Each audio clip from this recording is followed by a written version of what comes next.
Scribe. My Master. Kabanata 781 hanggang 770. Kalahating alagad. Alam kong magtatanong si Qing Shuzi tungkol sa sitwasyon ng Qiangbai Secret Land noong nakaraan, ngunit hindi ko inaasahan na ganoon siya kabalisa. Nang magsasalita pa sana siya, ilang malalaking sekta gaya nina Shaolin at Wudang ang sabay na dumating.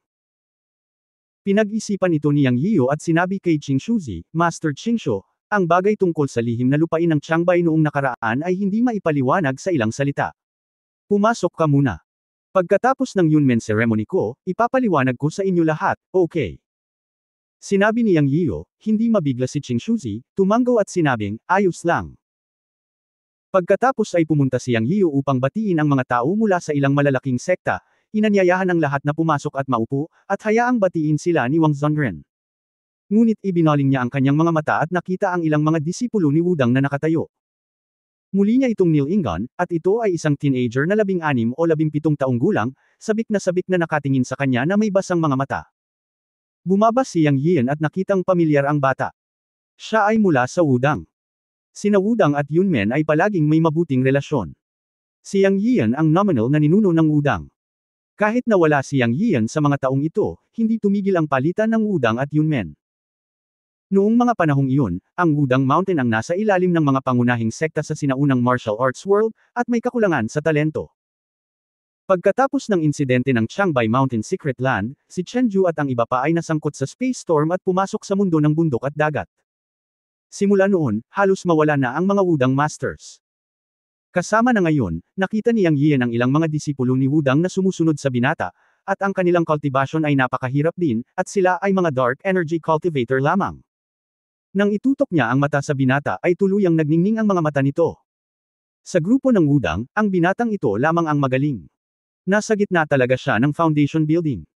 Ang antas ng paglilinang na ito ay malinaw na isang master sa grupo ng Wudang. Ang pinakamahalagang bagay ay naramdaman ni Yang Yiyan ang isang pamilyar na aura ng paglilinang mula sa binatang ito. Biglang kumidlat ang kidlat sa isip ni Yang Yiyan. Nanlaki ang mga mata niya at naalala kung sino ang binata.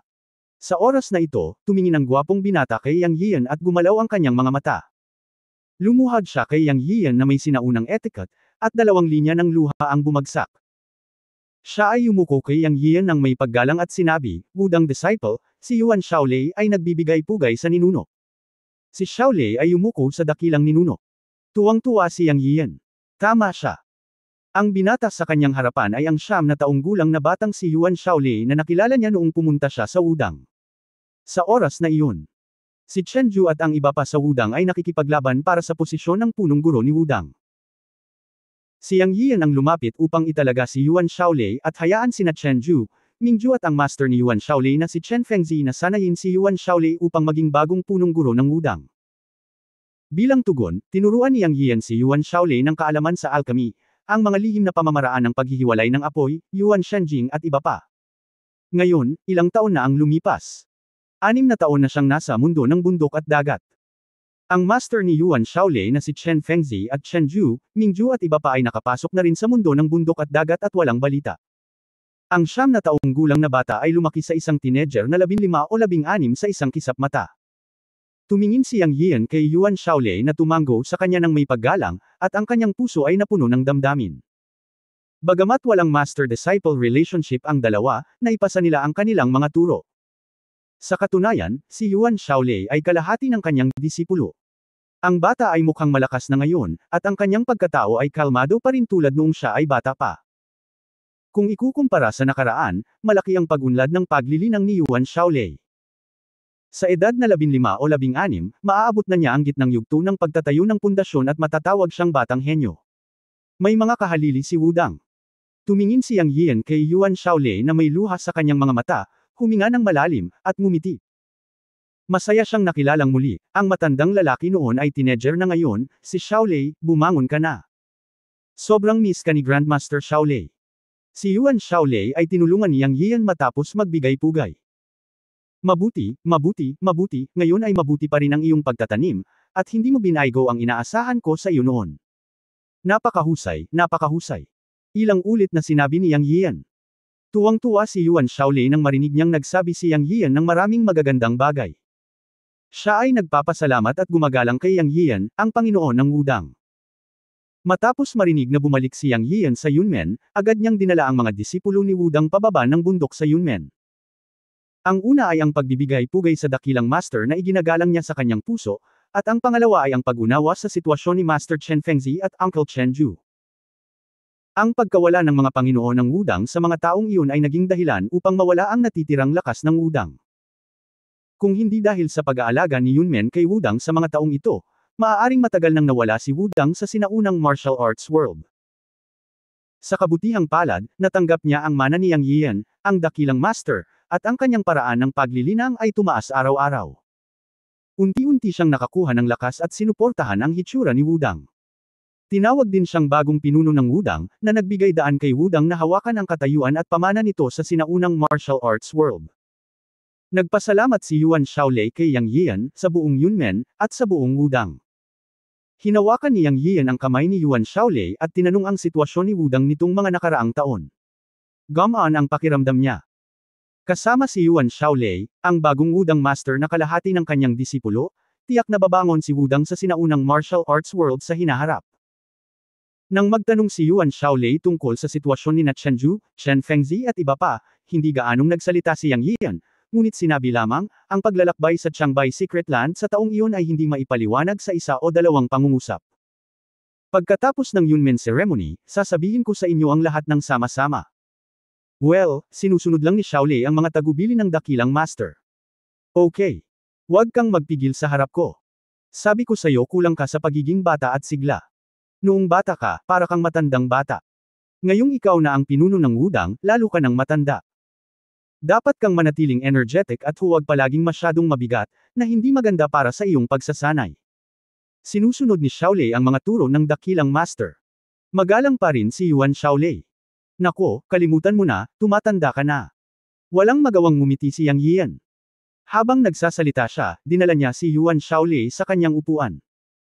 Ginawa nito ang mga pangunahing puwersa sa sinaunang martial arts world reposition Wudang. Nakita na si Yang Yiu at ang bagong pinuno ng Wudang ay may malapit na relasyon. Iniwas ni Yang Yiu ang kanyang mga mata sa mga disipulo ng iba't ibang puwersa na naruroon, at natural na nakita kung ano ang kanilang iniisip.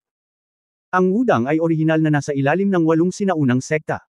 Ang insidente sa Qiangbai Secret Land ay naging sanhi ng pagkawala ni Chen Ju at ng iba pa. Kung hindi dahil sa sariling kakayahan ni Yuan Shaolei at sa pangangalaga ni Yunmen, ito ay talagang mapanganib. Sa pag-aakalang sinundan siya ni Chen Ju at ng iba pa at nawala sa Mountain and Sea Realm, at si Yuan Shaolei ay itinuring na kalahating disipulo, nagpa siya si Yang Yiu na tulungan sina Yuan Shaolei at Wudang, at hindi siya hinayaang mabuli sa sinaunang martial arts world. Pagharap sa mga pinuno ng lahat ng pangunahing puwersa, hinawakan niya ang kamay ni Yuan Shaolei at sinabing, mga kapwa Taoista, bago magsimula ang Yunmen ceremony ngayon, may ipapakilala ako sa inyo. Habang nagsasalita, itinuro niya si Yuan Shaolei at sinabing, ang pangalan niya ay Yuan Shaolei, at siya rin ang bagong punong guro ng Wudang. Nagpunta ako sa Wudang bilang panauhin sa loob ng 6 o 7 taon, at nagkaroon ako ng relasyon kay Yuan Shaolei. Tinuruan ko siya ng ilang pamamaraan. Speaking of this, kalahati rin ng disipulo ko ang batang ito. Sa hinaharap, umaasa ako na ang iba't ibang mga sekta at pamilya ay bibigyan siya ng mukha at tulungan si Yuan Shaolei, isang junior. Pagkatapos magsalita, sinabi ni Yang Yian kay Yuan Shaolei, Shaolei, sumulong ka at magbigay-pugay sa mga nakatatanda ng iba't ibang sekta. Sa nakaraang chat, nalaman niya na pagkatapos maging punong guro ng Wudang si Yuan Shaolei, wala siyang kontak sa iba't ibang sekta sa sinaunang martial arts world. Sa pagkakataong ito, pagkakataon na rin para kay Yuan Shaolei na ipakita ang kanyang mukha, upang hindi siya matalo sa hinaharap. Nang marinig ito, lumapit si Yuan Shaolei upang batiin ang bawat pamilya. Siya ay orihinal na isang kalmado na tao, at ang kanyang hindi mapagmataas o mapagpakumbabang saloobin ay nag-iwan din ng magandang impresyon sa mga mata ng iba't ibang puwersa. Ang episode na ito ay ang makasariling pagnanais ni Yang Yian para kay Yuan Shaolei. Susunod, iaanunsyo ni Yang Yian ang pagsisimula ng Yunmen ceremony, pangunahin na upang makilala ang mga bagong disipulo, at pagkatapos ay ipapakita niya si Luofu Dongtian sa harap ng lahat upang buksan ang mga mata ng mga bumpkan na ito. Mabuti rin na kung ang isang tao mula sa Shanghai Realm ay dumating isang araw upang gumawa ng gulo sa lupa, kakailanganin niya ang pakikipagtulungan ng sinaunang martial arts world upang harapin ang Shanghai Realm. Walang pinahintulutang sirain ang lupa. Ito ang kanyang bayan, at nandoon lahat ang kanyang mga kamag-anak at kaibigan. Inaasahan ni Yang Yian na makakita ng isang matatag na sinaunang martial arts world sa lupa, hindi isang sinaunang martial arts world na kinokontrol ng Shanghai Realm. Kaya't ang pagdating ng mga taong ito ngayon ay isang hadlang din, at ito rin ay isang pagkakataon para sa Yunmen na maging malayo sa lahat ng puwersa sa sinaunang martial arts world. Magsasalita pa sana siya, muling umalangaw ang boses ni Chen Qibian, dumating na ang master ng Shenlang Pond, Wu Nan. Nakinig si Yang Yiu at tumingin. Tamang-tama, nakita niyang paparating si Wu Nan kasama ang 3 o 4 na 60 taong gulang na lalaki. Siya ay orihinal na naguguluhan na ang lahat ng puwersa sa sinaunang martial arts world ay lumitaw, ngunit si Wu Nan, ang opisyal na tagapagsalita, ay hindi nagpakita. Ngayon ay gamaan ang loob niya. Ito ang tamang paraan upang harapin ito. Sumasakit ang ulo ni Yang Yiu sa kanyang matandang kaibigan na si Wu Nan, dahil noon pa man ay ayaw na sa kanya ni Wu Nan dahil sa usapin sa magandang babae na si Zia Lu, ngunit tinulungan pa rin niya siya sa malalaking bagay, na hindi naman masama. Kaya pumunta pa rin si Yang Yiu para batiin siya. Kung tutuusin, dati na silang magkaibigan, at malaki ang naitulong ni Wu Nan sa kanya noon. Gayunpaman, nang makita niya si Wu Nan, sumimangot si Yang Yiu. Ngunit nakita niya na ang mga mata ni Wu Nan ay puno ng pagkabalisa, at ang kanyang buong katawan ay nagpakita ng pagkairita. Kabanata 782 Ibang Mundo. May mali ba? Direktang tinanong ni Yang Yiu si Wu Nan nang magkita sila. Kilala niya si Wu Nan. Bagamat hindi niya siya gusto, siya ay ganap na walang pag-iimbot sa pagpapanatili ng katatagan ng Jiu-Shou. Kung titignan sa ekspresyon niya, malamang may nangyaring mahirap. Well, may problema sa labas. Sinabi ni Wu Nan sa malalim na boses nang walang sigasig na nakita niya si Yang Yiu sa loob ng 6 na taon. Alam ni Yang Yiu na ang labas na binanggit niya ay nasa labas ng Jiu-Shou, at sumimangot at sinabing, apurado ba ito? Napatingin si Wu Nan kay Yang Yiu at nakaramdam ng init sa kanyang puso. Alam niya na simula nang itanong ito ni Yang Yiu, hindi na siya uupo. Sa katunayan, nakuha niya ang balita nang lumitaw sina Yang Yiu at Wang Zhongren sa Western Regions. Ngunit abala siya sa mga bagay na nasa kamay at hindi pumunta upang makita si Yang Yiu. Ngayon, ang lahat ng mga pangunahing puwersa ay nagtipon sa Yunmen. Pagkakuha ng balita ay nagmadali silang pumunta. Sa pagkakataong ito, pumunta si Wu Nan kay Yang Yiu para talakayin ang mga kontrahakbang. Si Yang Yian ay miyembro pa rin ng Shenlang Tan sa pangalan, at mayroon din siyang mapagpanggap na relasyon sa matandang may-ari ng Pol, si Zia Lu. Naniniwala si Wu Nan na tutulong si Yang Yian, at nakakatulong na ngayon si Yang Yian. Gawin mo na lang muna ang bagay mo, at mag-uusap tayo kapag tapos ka na. Sinulyapan ni Wu Nan ang mga taong nakaupo sa plaza, ngunit wala siyang sinabi. Siya ay isang lalaking may mabuting pag-iisip at hindi magpapahirap kay Yang Yian sa oras na ito. Ayos lang. Anyway, kailangan ko pang sabihin sa mga taong ito sa sinaunang martial arts world ang isang bagay ngayon. Kung hindi ka dumating ngayon, hahanapin kita mamaya. Tumanggo si Yang Yian at sinenyasan si Wu Nan na lumapit at umupo. Nang tumanggo si Wu Nan at lumayo, hindi niya namamalayan na nagtanong, mayroon ka bang balita tungkol sa may-ari ng pool ko? Sa kanyang puso, palaging iniisip ni Wu Nan ang matandang may-ari ng pool, si Zia Lu, at si Yang Yian ay nawala sa loob ng 6 na taon sa pagkakataong ito. Maaaring hulaan ni Wu Nan kung saan siya nagpunta, at baka may balita tungkol sa matandang may-ari ng pool, si Zia Lu. Bumantong hininga si Yang Yiu at sinabing, hindi, ngunit naniniwala akong buhay pa siya. Hanggat nandyan siya, mahahanap ko siya. Sana nga. Bumulong si Wu Nan at hindi na nagsalita. Lumapit siya at umupo kasama si Wang Xuanji.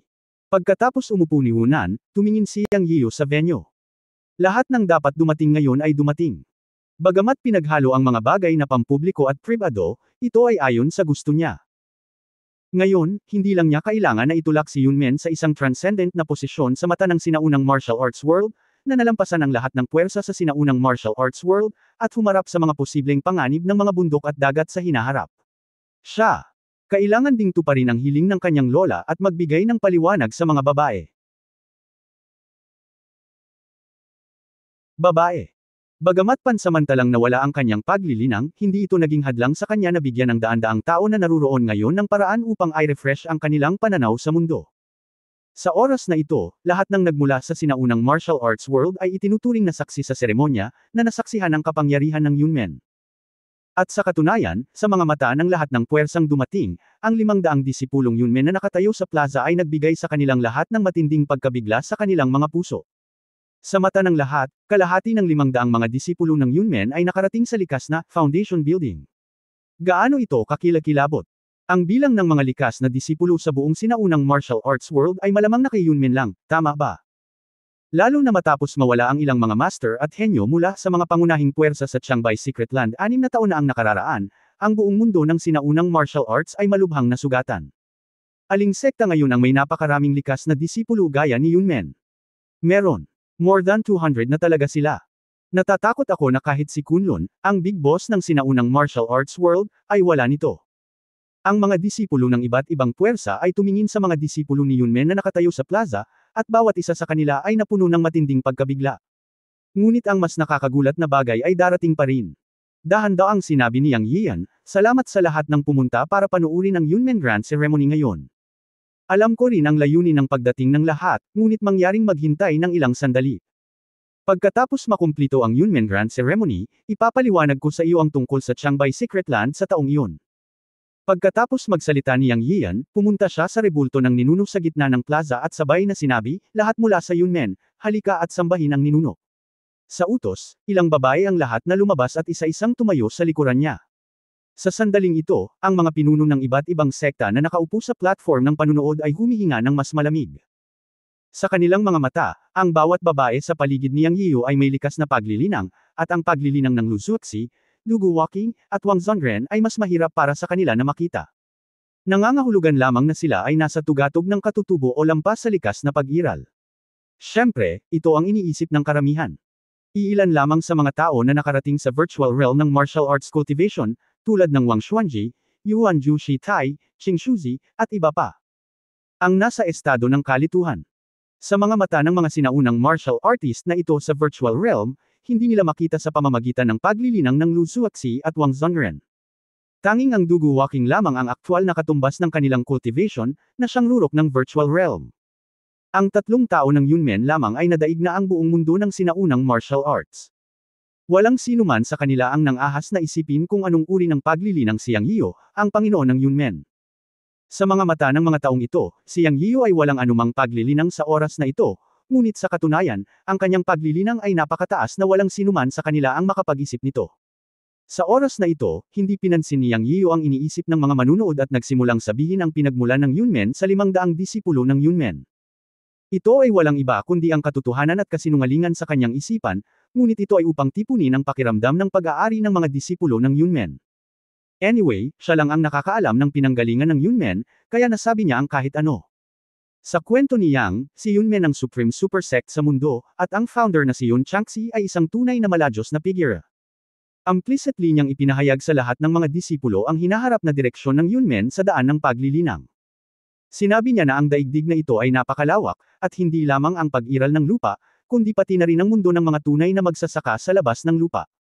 Nang sabihin niya ito, hindi lamang ang mga disipulo ng Yunmen ang nagkagulo, ngunit lahat ng nasa viewing platform ay lumiwanag din ang kanilang mga mata. Sa wakas, hindi napigilan ng isang tao ang magtanong, Master Yang, may isa pang mundo sa labas ng Jiu Show. Ngunit nawala ka sa mga taon na ito, o ang mundong nauugnay sa mga taong nawala sa Qiangbei Secret Land 6 na taon na ang nakakaraan, ikaw ba at ang mga taong iyon ay pumunta sa mundong iyon? Anong uri ng mundo ang mundo? Napangiti si Yang Yian sa kanyang puso at sinabing, sa wakas ay may nakipagtulungan, kung hindi, paano ako makakapaglaro sa susunod? Paglingon niya, nakita niya ang isang likas na matandang lalaki mula sa bundok Tiangang. Hindi natuwa si Yang Yian sa katotohanan na ang bundok Tiangang at ang mga tao sa ibang bansa ay sama-samang winasak ang Qiangbei Passageway, ngunit naiintindihan niya ang kanilang mga aksyon pagkatapos. Sino sa mga sinaunang mandirigma sa mundo ang hindi gustong magkaroon ng mas makapangyarihang kapangyarihan? Ngayong alam na nila na may mundo ng bundok at dagat, may mas mataas na antas ng mundo, at makakakuha sila ng mas mataas na antas ng kapangyarihan, sino ba ang hindi gustong pumunta doon? Ito ay understandable na sinira ng mga taong iyon ang daanan ng bundok at dagat sa mundo noon. Maging siya ay walang pagbubukod dito. Ngayong dumaan na siya sa mundo ng bundok at dagat, upang mapabuti ang kanyang paglilinang sa hinaharap, hindi siya maaaring manatili sa mundo na may manipis na espiritual na enerhiya sa lupa magpakailanman. Kahit na para sa mga kamag-anak at kaibigan na hindi natagpuan sa mundo ng bundok at dagat, kailangan niyang bumalik kapag naibalik ang kanyang paglilinang sa hinaharap. Ngayon, habang ipinapaliwanag ang pinagmulan ng sekta sa mga disipulo ng Yunmen, dinala ko ang Mountain and Sea Realm, na bahagyang paliwanag din para sa mga pumunta sa Yunmen ngayon. Hindi mapigilan ng matanda na magtanong, iyon nga ang gusto ni Yang Yiyo. Halos matapos magtanong ang matanda, lahat ay napabuntong hininga at tumingin kay Yang Yiyo, naghihintay ng kanyang sagot. Naturally, alam ng ilang tao sa 8 sinaunang sekta ng sinaunang martial arts world at ilang matagal ng pamilya ang tungkol sa pagkakaroon ng Mountain and Sea Realm, ngunit wala pang nakarating doon, at ipinagbawal ng sinaunang martial arts world ng Gyushu ang pagbanggit ng terminong Mountain and Sea Realm sa loob ng libu-libong taon. Sa katunayan, lahat ay na-curious. Ang mga taong nakakaalam tungkol sa Mountain and Sea Realm ay talagang nahulaan na si Yang Yiyo ay bumalik mula sa Mountain and Sea Realm, at naisip din na ang mga nawala sa Qiangbei Secret Land noong taong iyon ay dapat na pumasok sa ibang mundo, kung hindi, paano sila hindi makakahanap ng isang tao sa 3 talampakan ng 10,000 lupa. Ngumiti si Yang Yiyan at tumingin sa paligid, sinabing, oo, pumunta ako sa ibang mundo sa loob ng 6 na taon na nawala ako. Ganoon din ang mga taong iyon noon. Ang mundong iyon ay tinatawag na Shunhai Realm, isang tunay na mundo ng paglilinang. At ang paglilinang ay iba sa sinaunang martial arts. Ang mga cultivator ay tulad ng aking apprentice na si Wang Zongren, na maaaring lumipad gamit ang isang espada, gumawa ng mga spell, at mabuhay magpakailanman. Ang Shunhai Realm ay isang mundo kung saan iginagalang ang malalakas, at ito rin ay isang mundo kung saan ang mahihina ay binibiktima ng malalakas. Sa sandaling sinabi ito ni Yang Yiyan, ang buong audience ay nagkagulo. Ang mga tao mula sa iba't ibang sekta na nakaupo sa viewing platform, kabilang ang ilang tao mula sa mga sinaunang sekta, ay may pulang mukha at nahihirapang huminga. Mayroon din silang puso ng isang malakas na tao at nagnanais para sa maunlad na mundong iyon. Ngunit may mga exception. Si Hunan, ang may-ari ng Shenlang Pond, ay pinahigpit ang kanyang mga mag-aaral sa sandaling ito, at ang tasa ng tsaa sa kanyang mga kamay ay nanginginig. Umapaw ang mainit na tsaa sa kanyang mga daliri, ngunit hindi niya ito namalayan. Iba ang kanyang mukha sa pananabik at pananabik ng iba, ngunit puno ng pag-aalala. Pinagmamasdan ni Yang Yiyo ang mga ekspresyon ng lahat sa field. Matapos makita ang ekspresyon ni Hunan, nakahinga siya ng maluwag. Totoo na ang Shunhai Realm ay puno ng pananabik para sa mga sinaunang mandirigma, ngunit maaaring hindi ito magandang bagay para sa Earth. Ang susunod niyang gagawin ay natural ang kapangyarihan nito. Kabanata 783, Yunmen Cave Heaven. Hindi pinansin ni Yang Yiyo ang pagkabigla at kaguluhan ng karamihan, huminto at nagpatuloy sa pagsasalita, na ibinalik ang paksa sa pinagmulan ng Yunmen. Ang kanyang kasalukuyang layunin ay itaas ang mahiwagang halaga ng Yunmen sa isip ng lahat, kung hindi, ang mga susunod na salita ay mahirap sabihin. Ang Mountain and Sea Realm ay pakinggan mo, ngunit ang gusto kong sabihin sa iyo ay ang pinagmulan ng ating Yunmen ay mas advanced kaysa sa Mountain and Sea Realm. May kasabihan sa internet na ang pangarap ko ay nasa dagat ng mga bituin. Ngayon ang pangungusap na ito ay maaaring ilapat sa pinagmulan ng aking Panginoon sa Yunmen. Ang aming Panginoon ng Yunmen ay nagmula sa dagat ng mga bituin, mula sa isang mas advanced na mundo kaysa sa Mountain at Sea Realm, mula sa malawak na mundo ng paglilinang. Ang Mountain and Sea Realm ay pinakamaganda ay isang maliit na mundo lamang sa mundo ng paglilinang. Sa malawak na mundo ng paglilinang, mayroong 3,000 malalaking mundo at hindi mabilang na maliliit na mundo. Sa mundo, may mga immortal sa lahat ng dako, at may mga tunay na dakilang supernatural na kapangyarihan tulad ng paglipad sa langit at pagtatago sa lupa, paglipat ng mga bundok at pagbagsak ng mga dagat. Ito ang pinagmulan ng ating Yunmen. Lahat ng mga alagad, kailangan mo pa ring magsanay ng masigasig. Isang araw sa hinaharap, dadalhin kita sa mundo ng bundok at dagat, sa malawak na mundo ng paglilinang. Hanggat nagsasanay ka ng husto sa hinaharap, maaari ka ring tawaging mga immortal, tumatawid sa malawak na mundo ng paglilinang, immortal at immortal. Sinimulan niyang nalinlangan ang mga tao, at sa pagitan ng totoo at peke, ang 500 disipulong Yunmen ay namula ang mata at humihingal. Kahit na ang mga tao mula sa sinaunang martial arts world na dumating upang panuurin ang seremonya ay walang pagbubukod. Matapos makinig sa mga salita ni Yang, gusto nilang yakapin ang mga hita ni Yang on the spot. Lumilipad sa langit at nagtatago sa lupa, kawalang kamatayan, sino ba ang may ayaw bilang isang tao? Higit pa rito, maraming mga sinaunang martial artist na naruroon ay matataas na martial artist na may mga kasanayan at kapangyarihan na higit sa mga ordinaryong tao. Ang kanilang pag-unawa at pagnanais para sa kapangyarihan ay higit pa sa karaniwang mga tao. Namula ang kanilang mga mata, at talagang nabighani sila sa mundong inilarawan ni Yang Yiyo. Ngunit sa parehong oras, mayroon din silang o para kay Yunmen. Ayon sa kwento ni Yang Yiyo, hindi sila nagsasanay ng sinaunang martial arts sa Yunmen, kundi mga magsasaka na maaaring lumipad at mabuhay magpakailanman. Malinaw, hindi sila kapareho ng antas ng mga sinaunang martial artist. Paanong lahat ay hindi matatakot sa gayong misteryo? Ang ilang mga tao ay nag-alinlangan din sa kwento ni Yang Yiu at naisip na siya ay nagyayabang, ngunit pagkatapos ay binawi ang ideya. Dahil kalahati ng 500 disipulo ng Yunmen ay may aura ng likas na antas, at ang Yunmen ay naitatag ng hindi hihigit sa 10 taon. Aling sekta sa sinaunang martial arts world ang makakapagsanay ng higit sa 200 innate sa loob ng 10 taon? Magagawa ba ito ng unang pangunahing sekta ng Kunlun? Talagang hindi. Walang sekta ang makakapagsanay ng higit sa 200 innate sa loob ng 10 taon. Higit pa rito, ang apprentice ni Yang Yiu na si Wang Zongren ay lumipad sa espada noon. Nakita din ng mga taong ito na nagtatago sa labas ng Yunmen si Wang Zongren na lumilipad sa kalangitan.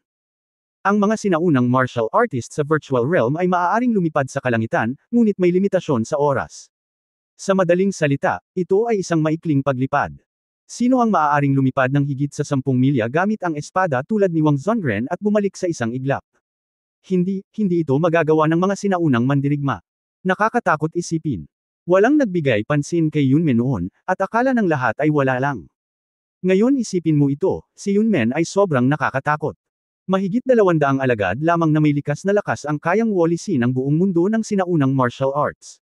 Napaka-misteryoso pa rin ni Yang Yiu. Isipin mo, baka nagsasabi ng totoo si Yang Yiu. Kung gayon, walang kapangyarihan ng sekta sa hinaharap, at sino mang magudyok sa Yunmen ay magiging isang walang katuturang katotohanan. At sinabi ni Yang Yiu na mayroon silang misteryoso at makapangyarihang amo, sino ang nang-ahas na guluhin si Yunmen. Napabuntong hininga si Kunlun Qingxuzi. Alam niyang simula ngayon, magbabago na ang sinaunang martial arts world, at mawawala na ang kanyang posisyon bilang big boss sa ancient martial arts world. Sa madaling salita, ang sinaunang martial arts world ay magbabago at ganap na magbabago sa panahon. Hindi lang si Kunlun ang nag-isip, ngunit ang mga pinuno ng ilang sinaunang sekta ay nagbago lahat ng kanilang mga mata. Hindi ko alam kung mabuti o masama ang sinabi ni Yang Yiu ngayon. Gayunpaman, ang kanyang sinabi ay talagang kaakit-akit, at walang sinuman ang maaaring maging exception. Mapurol ang eksena at isang pin drop ang maririnig. Lahat ng pares ng mga mata ay nakatuon kay Yang Yiu, at sila ay nakinig ng mabuti, natatakot na makaligtaan ang isang salita. Ang pagsasalaysay ni Yang Yiu ngayon ay ganap na nag-refresh ng pananaw sa mundo para sa kanilang lahat. Gayunpaman, sa oras na ito, napagtanto ng lahat na ito ang simula ng pag-refresh ng kanilang pananaw sa mundo. Pagkatapos ay dahan-daang sinabi ni Yang Yiu, "Okay, ngayon lahat ay sumunod sa akin upang sambahin ang ninuno. Mamaya, lahat ng alagad ko ng Yunmen ay magkakaroon ng malaking kapalaran na naghihintay sa iyo. Ang iyong landas sa paglilinang at kapalaran ay magbabago mula ngayon." Pagkatapos magsimba. Ang rebulto ni Yun Changxi, maikling ikinwento ni Yang Yiu ang kasaysayan ng ninuno ni Yunmen na si Yun Changxi. Anyway, sa kanyang bibig, si Yun Changxi ay isang Diyos, at maaari niyang ipagmalaki kung gaano siya kalakas. Gayunpaman, alam niyang sa kanyang puso na kung hindi nawasak ng kanyang amo ang kanyang immortal na katawan, tiyak na siya ay magiging isang sikat na figure sa mundo ng paglilinang. Ang Supreme of the 12 Tribulations Luz Immortal ay hindi lamang isang titulo. Siya mismo ay hindi naiintindihan kung gaano kahanga-hanga ang 12 Tribulations Luz Immortal. Ngunit sa pagpapabuti ng kanyang sariling paglilinang at sa kanyang pag-unawa sa paglilinang, hinuhulaan niya na kung ang paglilinang ng matanda ay nasa tuktok nito, tiyak na nalampasan nito ang kanyang imahinasyon, at maaaring mas mahusay pa kaysa sa ipinagmamalaki niya sa mga disipulo ng Yunmen. Pagkatapos ng isang round ng pagsamba, ito ay itinuring na nagpabagal sa espiritu ng mga disipulo ng Yunmen. Susunod, handa nang gamitin ni Yang Yiu ang kanyang malaking hakbang. Mula ngayon, ilalagay niya si Luofu Dongtian sa Yunmen at ito ang magiging pundasyon ng Yunmen sa Earth. Anyway, hindi ito ang Mountain and Sea Realm, at walang mga cultivator na mas makapangyarihan kaysa sa kanya. Walang makagalaw kay Luofu Dongtian. At saka, si Luofu Dongtian ay pinino niya, kaya kahit na may masamang intensyon, wala itong silbi. Maaga o huli, ang Luofu Cave Heaven ay isisilang. Mas mainam na samantalahin ang araw na ito upang mabigla ang mga puwersang dumarating ngayon, upang makuha nila ang Yunmen bilang pinuno at harapin ang mga posibleng magsasaka ng mundo ng bundok at dagat sa hinaharap. Kung maaari, hindi niya tatanggapin ang ilang tao na sumali sa Yunmen. Sa ilalim ng mapagbantay na mga mata ng karamihan, iwinagayway ni Yang Yiu ang kanyang kamay, at naramdaman ng lahat na naruroon na ang mundo ay madilim. Sa susunod na sandali, isang makulay na portal ang direktang lumitaw sa likod ng bundok ng Yunmen. Sa tuktok ng likod na bundok, lumitaw ang isang nakasisilaw at kumikinang na 3 metrong portal. Parang mga alon ng tubig na nagniningning. Hindi ipinakita ni Yang Yiu ang totoong mukha ng Luofu Cave, na masyadong bongga. Pagkatapos ng lahat, ito ay ang secular na mundo. Binuksan lang niya ang portal ng Luofu Cave Heaven. Anyway, basta pumasok ka dito, natural mong mararamdaman ang pagkabigla ng Luofu Cave Heaven. Napatingin ang lahat sa makulay at misteryosong portal na nakatayo sa tuktok ng likod na bundok ng Yunmen, na may taas na halos 100 metro, at isa-isang tumayo. May nagsabi, Diyos, himala. Ito ay talagang isang himala mula sa langit. Kung ito ay talagang isang himala. Isang sigaw ng sorpresa ang umalangaw-ngaw, at inakala ng lahat na ito ay isang himala. Sa katunayan, nakatayo sa paanan ng bundok, ang nagniningning na liwanag ay lubhang sagrado at lumitaw mula sa manipis na hangin. Kahit sino ay mag-iisip ng gayon. Nakinig si Yang Yian sa mga talakayan ng mga taong ito at tumawa, ito ang aking Yunmen Cave Heaven. Ngayon ay bukas ito sa lahat ng mga disipulong Yunmen. Maipapangako ko na ngayon sa bawat disipulo ng Yunmen na ang mga papasok sa Cave Heaven ay papasok sa Foundation Building Stage sa loob ng 1 taon pagkatapos pumasok sa Chi Refining Stage. Ang mga nagtatayo ng pundasyon ay tiyak na makakarating sa rurok sa loob ng 3 hanggang 5 taon. Ang Yunmen Cave Heaven ay isang tunay na pinagpalang lugar para sa paglilinang. Ang panahon at espiritual na enerhiya sa loob ay 12-12 beses na higit pa kaysa sa labas ng mundo. Ito ang pagpapala ng aking mga disipulong Yunmen. Ngayon, lahat ng mga disipulo ng Yunmen ay maaaring makapasok sa Yunmen Cave Heaven upang magtanim. Sige na. Casual na pinalitan ni Yang Yian ang Luofu Cave Heaven sa Yunmen Cave Heaven at hinayaan ang lahat ng mga disipulong Yunmen na pumasok dito upang bisitahin. Natural na alam ng mga disipulo ng Yunmen ang larangan ng paglilinang na kanilang pinag-uusapan, dahil ang kanilang ginagawa ay ang mismong pamamaraan ng paglilinang. Nang marinig ng lahat na mabilis na mapaunlad ni Yunmen Dongtian ang kanilang kaharian, namula ang kanilang mga mata at sumugod sila sa Yunmen Dongtian. Kahit na ang mga sinaunang mandirigma na naruroon sa oras na ito ay hindi naiintindihan ang larangan ng paglilinang na tinutukoy ni Yang Yiu, nakita nila ang mga disipulong Yunmen, ang kanilang mga mata ay naging mga mata ng kuneho, at sila ay sumugod sa makulay na portal. Naunawaan din nila na ang Yunmen Dongtian na binanggit ni Yang Yiu ay dapat na pambihira. Wala pang 10 paghinga, lahat ng 500 disipulong Yunmen ay sumugod sa Yunmen Dongtian. Sa oras na ito, ang mga sinaunang mandirigma sa bukid ay parang nakalmo ng pusa, sa pag-aakalang 500 tao ang nakapasok sa portal. Gaano kalaki ang misteryosong portal na iyon pagkatapos na makapasok dito, at anong uri ng eksena iyon? Sila. Lahat ay nakatitig kay Yang Yiu ng may dilat na mga mata, at halos walang sinuman ang exception. Ngunit hindi sila taga-Yunmen, at talagang gusto nilang pumasok at tingnan, ngunit hindi nagsalita si Yang Yiu, at lahat ay parang pasang nangungulit. Nakita ni Yang Yiu ang mga ekspresyon ng mga sinaunang mandirigma na naruroon, at natuwa siya sa kanyang puso, at lihim na sinabi, dapat ay nasa eksena ang pagtatalik. Pagtingin sa mga tao sa paligid, sinabi ni Yang sa mahabang boses, gusto mo bang pumasok sa aking Yunmen Dongtian upang makita ito? Kabanata 784, Isang pagtitig. Sa mga salita ni Yang Yiu, ang mga sinaunang martial artist na naruroon ay napaikot ang kanilang mga mata. Nasira mo na ang lasa. Sino ba naman ang ayaw pumasok at tingnan? Ang susi ay kung papayagan mo silang pumasok at tingnan. Isa-isang tiningnan ng mga pinuno ng ilang malalaking sekta sina Wang Xuanji at Qing Shuzi. Sina Wang Xuanji at Yang Yiu ay mapagkunwari. Si Qing Shuzi ang pinuno ng Kunlun at isang pinuno sa sinaunang martial arts world. Hinihintay niyang magsalita ang mga ito. Wang Xuanji. Ngumiti pero walang sinabi. Alam niya na ang Yunmen Cave Heaven ni Yang Yiu ay maaaring pasukin kahit anong mangyari. Sa oras na ito, humakbang si Qing Shuzi at sinabing, kasamang Dawis Tiang, iniisip ko kung may pagpapala kaming makapasok sa Yunmen Cave Heaven mo. Ngumiti si Yang Yiu at sinabing, ito ay posible, ngunit ang aking Yunmen Cave Heaven ay nauugnay sa mga pangunahing lihim ng aking Yunmen. Ang mga alagad lamang ng ating sekta o mga kaalyado ng Yunmen ang maaaring makapasok. Pagkatapos nito, sinabi niya kay Yuan Shaolei, Shaolei, isama mo ang mga disipulo ni Wudang. Masaya ang mukha ni Yuan Shaolei, salamat, Grand Master. Pagkatapos magpasalamat, dinala niya ang mga disipulo ni Wudang sa bundok at pumasok sa Yunmen Cave Heaven. Sa oras na ito, pangit ang hitsura ni Qing Shuzi at ng iba pa. Nilinaw ni Yang Yiu na pinipilit niya ang lahat na ipahayag ang kanilang mga opinyon. Tinawag ni Wudang Yuan Shaolei si Yang Yiu bilang Grand Master, na katumbas ng isang subordinate. Nang makita ang magalang na saloobin ni Yuan Shaolei kay Yang Yiu, pinaglilingkuran niya si Yunmen. Sa oras na ito, pinalaki ni Yang Yiu si Yuan Shaolei para lang ipakita sa lahat, sa maikling panahon lang na linawin na mula ngayon, dapat mong kunin ang aking Yunmen bilang pinuno upang ituring na isang kaalyado, kung hindi man ay kalimutan ang tungkol sa pagpasok. Ito ay talagang isang magandang salita upang sabihin na silang lahat ay kaalyado. Si Yang Yiyo ay gumagawa ng hakbang ngayon upang gawin ang lahat ng mga sekta sa sinaunang martial arts world na sumunod sa mga utos ng Yunmen at maging mga subordinate ng Yunmen. Ang mga pinuno ng iba't ibang sekta na naruroon ay hindi mga bata. Lahat sila ay matandang fox sa kanilang kabataan. Paanong hindi nila makikita ang intensyon ni Yang Yiyo? Ito ay isang malaking problema para sa lahat. Sino ang gustong kontrolin ng isang tao? Ilang sandali pa ay tumahimik ang eksena.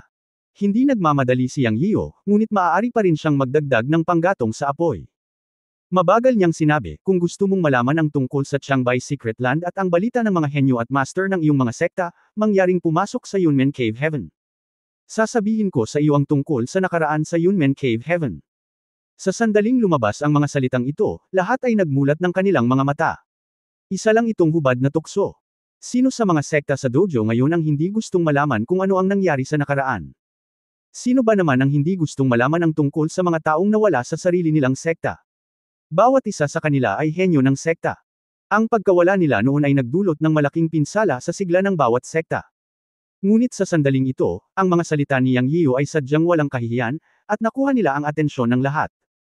Nagdilim ang mukha ni Qing Shuzi, at sinabi niya sa malalim na boses, maaari ba akong magtanong, kapatid na Yang, gusto mo bang pagsamahin ang lahat ng ating mga sekta sa iyong Yunmen?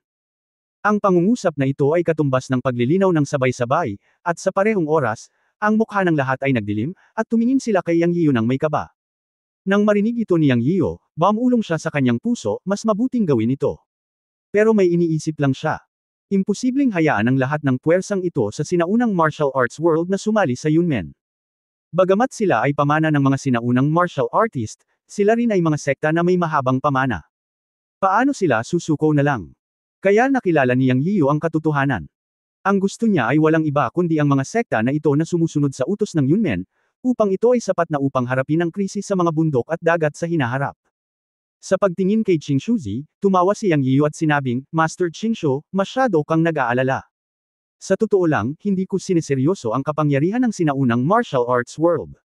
Ngunit, dahil dumating na ito, hindi ako magpapatalo at sasabihin sa iyo ng malinaw. Pagkatapos ko, makakagawa ka na ng sarili mong desisyon.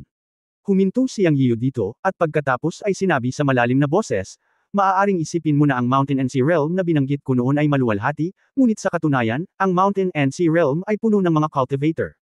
Mayroong hindi mabilang na mga magsasaka tulad ng aking apprentice na si Wang Zhongren. Oo nga pala, hayaan mong sabihin ko sa iyo ang tungkol sa paghahambing ng kaharian sa pagitan ng mga magsasaka at ng mga sinaunang martial artist. Ang Qi refining stage na kasasabi ko lang ay katumbas ng dark power ng mga sinaunang martial artist. Ang yugto ng pagbuo ng pundasyon ay katumbas ng likas na yugto ng sinaunang martial arts, at ang yugto ng ginintoang elixir ay katumbas ng virtual na kaharian. Ngunit ang gusto kong sabihin sa iyo ay ang iyong virtual na kaharian ay maaari lamang ituring bilang ang quasi-golden elixir stage. Ang tunay na golden elixir stage ay nangangailangan ng pagdaan sa 9 na araw na thunder tribulation, na katumbas ng pagtama ng kulog bago ito maituring bilang ang tunay na golden elixir stage. Ang aking apprentice na si Wang Zhongren ay isang middle stage golden elixir cultivator na dumaan sa makalangit na kapigatian. Nakita mo na ang dulo ng iceberg ng kanyang kakayahan. Sa isang tunay na laban, ang isang tao na dumaan sa makalangit na kapigatian at nasa maagang yugto ng golden elixir ay madaling matalo ang 100 o higit pang virtual realm na sinaunang martial artist.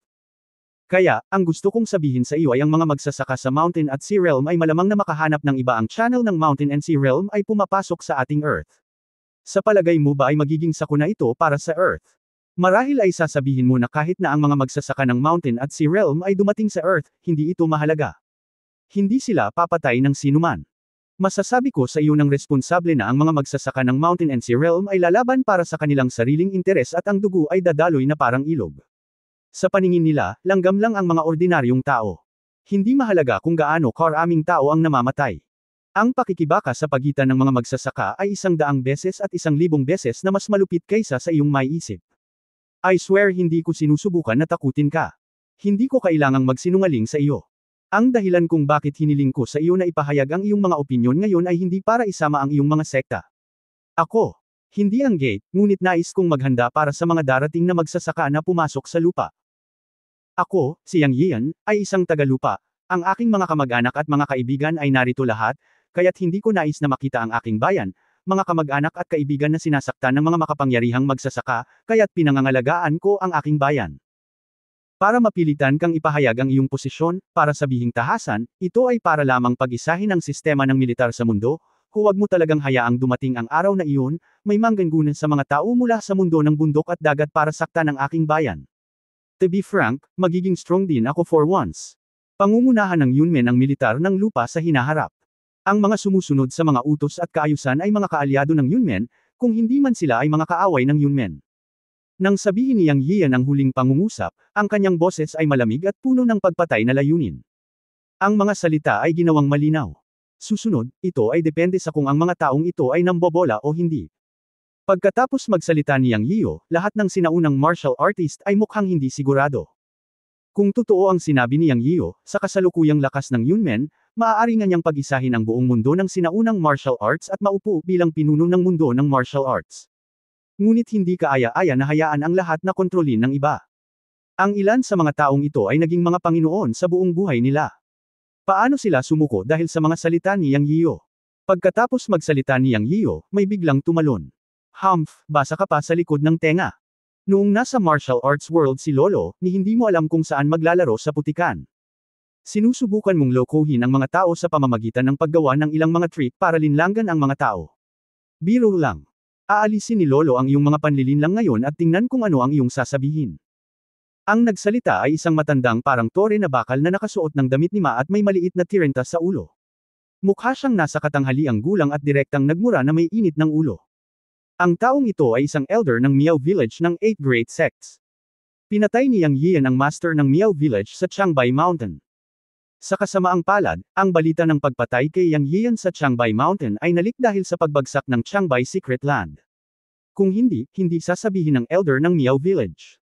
Sa mga mata ng taong ito, ang portal sa likod ng bundok ng Yunmen, kasama ang mga salita ni Yang Yian na ang kanyang apprentice ay maaaring lumipad gamit ang isang espada, ay pawang mga panlilinlang na ginawa sa ilang paraan.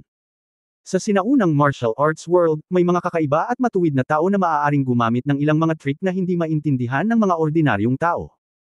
Ang lahat ng ito ay pandaraya sa mata ng elder na ito ng Miao Village, at natural na hindi sila maniniwala dito. Nang marinig ni Yang Yian na humihiling sa lahat na sumuko, hindi niya maiwasang tumalon muna. Natawa si Yang Yian nang marinig niya ito. Alam niya na hindi madaling pasuko ang mga matatandang ito sa sinaunang martial arts world. Nangyari ay may tumalon. Mukha itong alagad ng kalaban na konektado sa Changbai Mountain noong taong iyon, at tama lang na gamitin ito para itatag ang kanyang prestihiyo. Pinaikit niya ang kanyang mga mata at nakitang nasa virtual realm din ang matanda sa nayon ng Miao. Naisip niya sa sarili, mukhang maraming tao sa sinaunang martial arts world ang sumulong sa virtual realm sa mga taong ito, pero ano? Gagamitin kita, isang mangmang na matandang lalaki, para itatag ang aking autoridad. Siya! Bati ni Wumakyo sa kanyang puso, biglang tumalikod, nanlilisik at sumigaw, "How dare you?" Sa sumunod na sandali ay pinagpapawisan ang lahat. Habang sumisigaw si Yang Yiu ng, "How dare you?" ang elder ng nayon ng Miao sa virtual realm ay sumigaw, at ang kanyang katawan ay lumipad pabalik na parang saranggola na may putol na tali. Puff! Bang! Ang matandang lalaki mula sa nayon ng Miao ay lumipad ng mahigit 10 metro ang layo, dumura ng dugo, at ang kanyang katawan ay tumama sa parisukat na may mahinang tunog, na nagbitak sa mga marmol na slab ng parisukat. Sa mata ng mga sinaunang martial artist, ang matanda sa nayon ng Miao ay pinandilatan ni Yang Yio. Chapter 785, Mission Completed, Yunmen is the Supreme. Naisip ng lahat ang tungkol sa lakas ni Yang Yio, ngunit ang imahinasyon ay napaka-abstract kung tutuusin. Kung walang tunay na karanasan, walang espiritual na pagkabigla. Ngunit sa sandaling ito, ang abstraction ay may kahulugan ng larawan. Ang isang makapangyarihang tao sa virtual realm, kahit man lang sa mata ng mga sinaunang mandirigma, ay isang malakas na tao, ngunit pinandilatan at sinigawan ni Yang Yio, at lumipad pabalik at samuka ng dugo. Nang bumagsak sa lupa ang matanda sa kanyang nayon ng Miao, tumingin ang lahat at sumabog ang kanilang mga puso. Ang matanda sa nayon ng Miao ay may sayang sa pagtatanim. Sa sandaling ito, ang lahat ay natakot, at nang tumingin sila kay Yang Yio, iba ang kanilang mga mata. Ang ilang mahiyain na mga tao ay nagsimulang manginig sa lahat. Malinaw nilang naunawaan ang misteryo at lakas ni Yang Yio. Sa gayong lakas at paraan, sino ang maaaring maging kalaban? Nakita ni Yang Yio ang mga mata ng lahat, at labis na nasisiyahan sa kanyang puso. Lihim niyang binigyan ng thumbs up si Wumakyo. Ang mga taong naruroon ay hindi alam na siya ay talagang nawala sa kanyang paglilinang at hindi maaaring talunin ang sinuman. Sa isang malamig na singhot, ang matanda ng Miao Village ay napaiwas ng tingin. Ito ang ganap na pagtatago ni Wumakyo sa dilim at nagpapanggap na matigas sa kanya. Ito ay ang tunay na hindi nakikitang pagpapanggap. Sabi nga sa kasabihan, ang invisible pretending ang pinaka-nakamamatay. Ang eksena sa sandaling ito ay perpektong binibigyang kahulugan ang pangungusap na ito. 2 beses na umubos si Yang Yiyu at sinabing, huwag mong samantalahin ang iyong edad. Ngayon ang malaking araw ko sa Yunmen. Para sa kapakanan ng lahat ng mga kasama, hindi kita papakawalan ng madali ngayon. Hinamak ng lahat ang mga salita ni Yang sa kanilang mga puso. Nasira mo na ang kanyang paglilinang, at hindi mo pa rin siya papakawalan ng madali. At para sa kapakanan natin. Pinapatay mo ang manok para takutin ang unggoy, sino ang hindi makakakita nito? Sampay ng lahat ng mga sinaunang mandirigma sa kanilang mga puso. Siyempre, ngayon ay maaari lamang nilang isumpa si Yang Yiyu sa kanilang mga puso, at hindi sila manggahas na saktan si Yang. Nasira ang isang virtual na pag-iral, na hindi nang ahas na bigyan ng mukha si Yang. Sa sandaling ito, nakaramdam ng pait si Qing Shuzi sa kanyang puso. Napatingin ang lahat sa kanya, ang pinuno ng Kunlun, na naghihintay sa kanyang pagdedesisyon. Ngunit paano gawin ang desisyong ito? Kailangan ba talagang sumuko kay Yang Yiyu? Kailangan ba nating sundin ang utos ni Yunmen mula ngayon? Pupunta kapag tinawag at aalis kapag na-dismiss. Ngunit ang mga matatanda ng Miao Village na hindi nagpasakop sa kanya ay isang buhay na halimbawa. Sino ang mas makakalaban kaysa kay Yang Yiyu na nanlilisik sa mga tao? Bilang pinuno ng Kunlun, ang malaking kapatid ng sinaunang martial arts world, alam ni Qing Shuzi na wala siyang pagpipilian sa oras na ito, ngunit hindi siya nang ahas na gawin ito sa kanyang puso. Matapang pa rin siya at handang magtanong. Naniniwala siya na may relasyon si Yang Yiyu sa kanyang nakatatandang kapatid na si Lei Ting, at wala siyang gagawin sa kanya. Huminga ng malalim, tumingin si Qing Shuzi kay Yang Yiyu at nagtanong, gusto ng kapwa Dawistyang na sumuko kami sa iyong Yunmen. Totoo ba na kapag may mga magsasaka mula sa Mountain and Sea Realm na naghahatid ng kapahamakan sa lupa gaya ng sinabi mo, tayo ay magiging kanyan? Direktang itinanong ni Qing Shuzi ang pinaka-nag-aalalang tanong para sa lahat. Sa katunayan, sa ngayon, lahat ay matalino at malinaw na nakikita na ang Yunmen ay makapangyarihan. Sa sinaunang martial arts world, ang panuntunan ay iginagalang ang malalakas. Hindi imposibleng hayaan ang lahat na magpasakop sa Yunmen. Ang kinatatakutan nila ay gagamitin sila bilang kumpi ng kanyan. Natigilan sandali si Yang Yiyu. Hindi niya inaasahan na itatanong ito ni Qing Shuzi. Talagang hindi niya magagawa ang ganoong bagay, ngunit pagkatapos ay naisip niya ito at naunawaan ang kanilang mga alalahanin.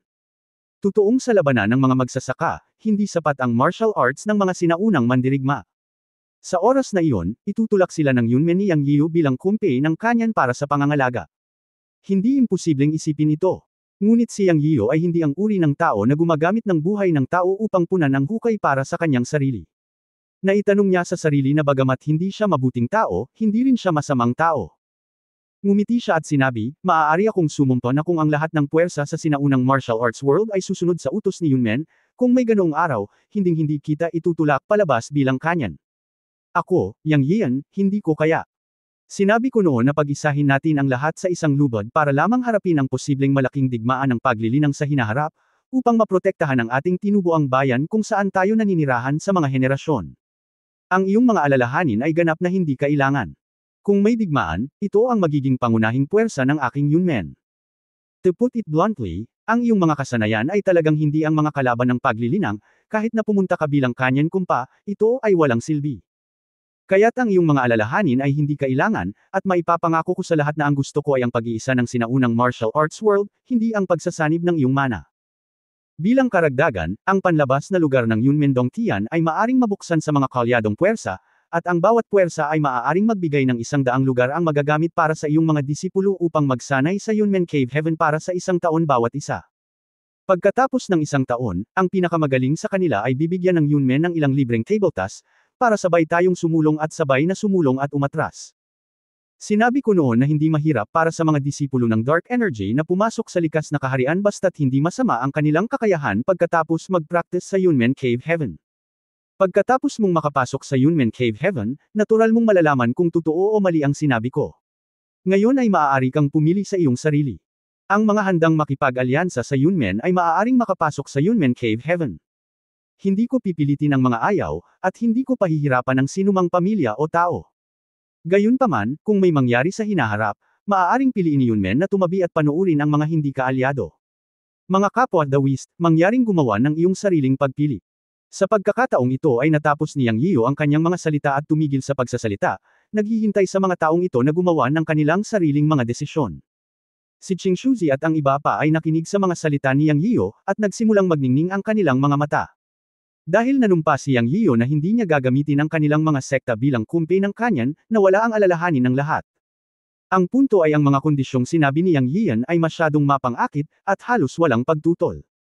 Ang bawat paksayon ay maaaring magkaroon ng 100 lugar para magsanay sa Yunmen Cave Heaven sa loob ng 1 taon, at pagkatapos ng 1 taon, ang pinakamahusay sa kanila ay makakakuha din ng elixir ng Yunmen.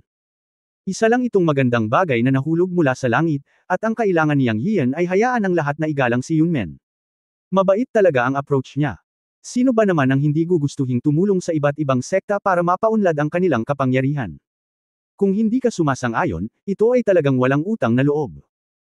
Kapag iniisip ito, ang ilang mga sinaunang martial arts na pamilya ay hindi napigil ang humakbang at magtanong, maaari ko bang tanungin si Master Yang kung ang ating sinaunang martial arts na pamilya ay kwalipikadong pumasok sa Yunmen Cave Heaven? Ngumiti si Yang Yiyan at nagsabi, syempre, pantay na tinatrato ni Yunmen ang anumang puwersa anuman ang laki. Ang taong nagsalita ay isang padre de pamilya lamang ng isang mababang antas ng sinaunang martial arts na pamilya. Para sa isang maliit na pamilya tulad nila, kung kaya nilang umakyat sa isang malaking puno tulad ng Yunmen, posibleng itulak ang pamilya sa isang maluwalhating taas sa hinaharap. Ayon sa kanilang kasalukuyang sitwasyon, imposibleng gumawa ng karagdagang pag-unlad. Ang mga mapagkukunan ng sinaunang martial arts world ay kinokontrol ng mga pangunahing sinaunang sekta at mas makapangyarihang mga sinaunang martial arts na pamilya. Paano magkakaroon ng pagkakataon ng kanilang maliit na pamilya? Ang mga salita ni Yang Yiyan ay isang pagpapala para sa kanilang maliit na pamilya. Hanggat maaari nilang payagan ang kanilang mga disipulo sa pamilya na makapasok sa Yunmen Cave Heaven upang magsanay at talagang gawing likas ang madilim na enerhiya, tatanggapin nila ang pagiging kanyan para sa Yunmen.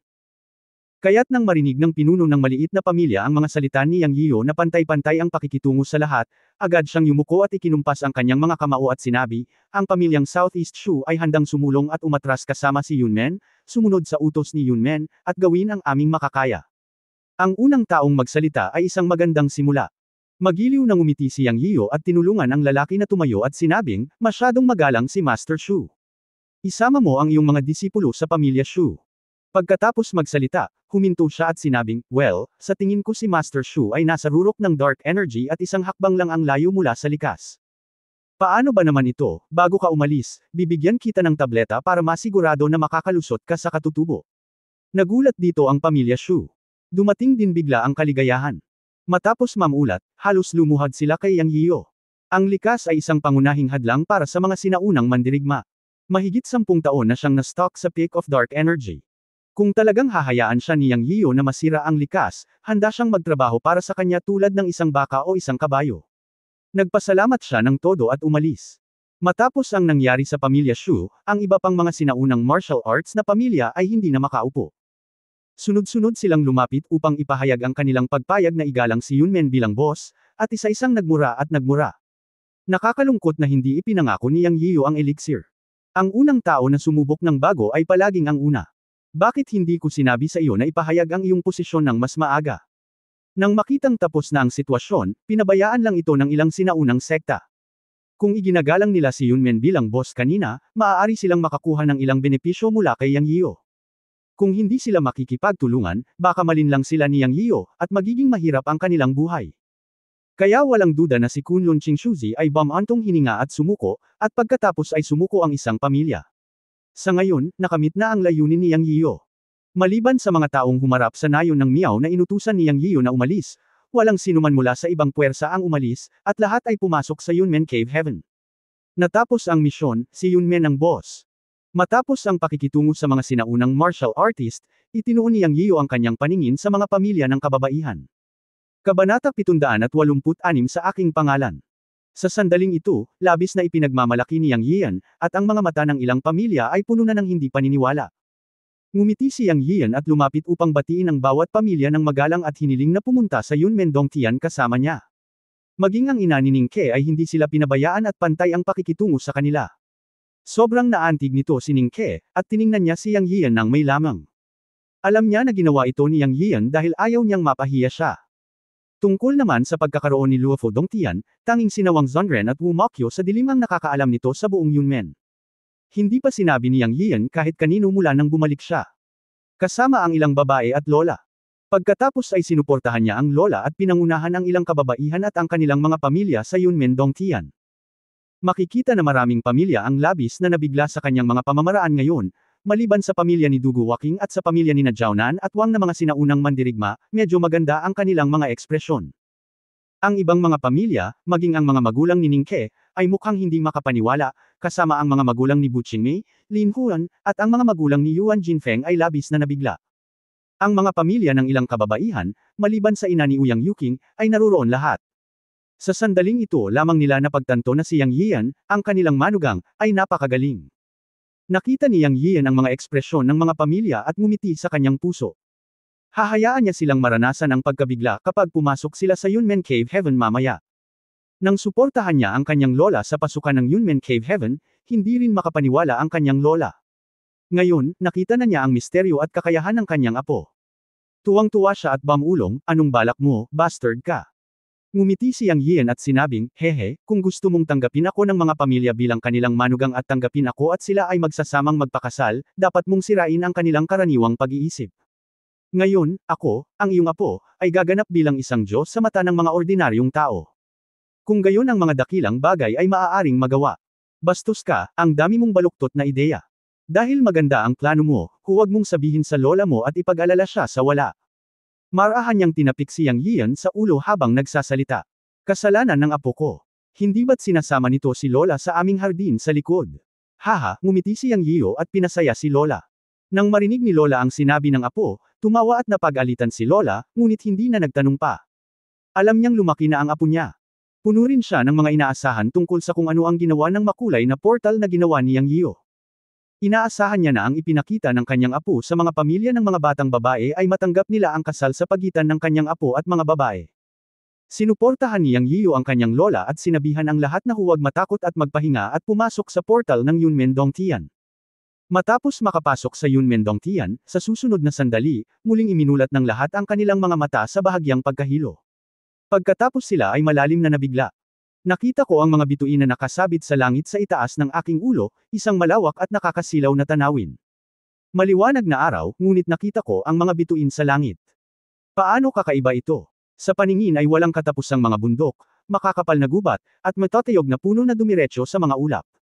Ang lahat ay hindi pa nakakita ng ganoon kalaking mga puno. Kahit na ang primeval forest ng Amazon sa TV ay walang ganoong kalaking matatayog na sinaunang puno. Puno ng sigla ang mga puno at bulaklak, at tila wala pa sa kanila ang nakita noon. Kung titingnan sa malayo, ang mga kumikinang na palasyo at mga gusali ay antigo at puno ng misteryo sa gintong liwanag. Ang umiikot na hangin sa hangin ay tumagos sa lukab ng ilong, at isang malalim na paghinga ang nagpabukas ng 3,600 pores ng buong katawan sa parehong oras. Tila na ang paglanghap ng higit sa gayong hangin ay maaaring pahabain ng 1 taon ang buhay ng isang tao.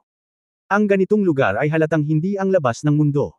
Fairyland ba ito? O isang pantasya? Nagkaroon ng ilusyon ang lahat. Kabilang sa kanila, ang unang 500 Yunmen na mga disipulo na pumasok, sa ilalim ng kaayusan ni Wang Zonren, ay tahimik at debotong naglakad patungo sa mga palasyo at ateks na nakatayo sa ulap na libu-libong metro ang layo. Pinapasok sila sa makalangit na palasyo. Matapos pumasok ang mga sinaunang mandirigma ng iba't ibang sekta, sila ay pinaghigpitan sa isang tiyak na lugar. Anyway, hindi sila mga disipulo ng Yunmen, kaya hindi sila makatapak sa lugar kung saan matatagpuan ang mga palasyo at ateks. Matapos dalhin ni Yang Yian ang mga pamilyang ito, ang mga magulang ni Bu Qingmei, Lin Huan, Yuan Jinfeng, at Ningke ay halos matakot. Ito ba ay isang fairyland? Ito ba ang palasyo ng langit? Ito ba ay isang fairy mountain? Ito ay ang mga pamilya ng mga babae ay hindi napigil ang makipag-usap sa kanilang sarili. Tiningnan ni Yang Yian ang gulat na lola at sinabing may hajijek, Lola, ano sa palagay mo? Ito ang magiging back garden natin mula ngayon. Nagbalik sa katinuan si lola, sinulyapan ang mga pamilya ng mga batang babae at ngumiti, at tuwang-tuwang sinabi, mukhang matatapos na ngayon ang kasal ng panganay kong apo. Hahanap ako ng pagkakataon para pag-usapan ito mamaya. Ngumiti si Yang Yian at sinabing, Lola, huwag kang mag-alala, may backup plan pa ang apo. Maghintay hanggang dumating ka upang bisitahin ang aming palasyo. Pagdating mo sa aming palasyo, ikaw na ang matandang babae. Pagdating mo, makakausap mo kami. Hindi ba mas effective? Hindi kayang umakyat ng ganoon kataas na bundok si Lola. Umiling si Lola at ngumiti, nakatingin sa atik ng palasyo na mataas sa ulap at nakatayo libo-libong metro ang layo. Ngumiti si Yang Yiu at sinabing, hehe, Lola, panuurin mo ang apo mo na magsagawa ng mga magic trick para sa iyo. Ang atik ng palasyo sa di kalayuan ay natural na ang 3 palasyo at 6 na patio ng Luofu. Isasama ni Yang Yiu ang kanyang lola at ilang babae at ang kanilang mga pamilya sa palasyo. Pagkatapos niyang makipag-usap kay Lola, gumalaw ang puso ni Yang Yian at sinabi niya, handa na ba ang matandang multo? Bagamat wala siyang cultivation, sa Luofu Cave Heaven o ngayon ay dapat itong tawaging Yunmen Cave Heaven, siya, si Yang Yian, ay isang maladyos na pag-iral, at kaya niyang kontrolin ang lahat sa Yunmen Cave Heaven gamit ang kanyang isip.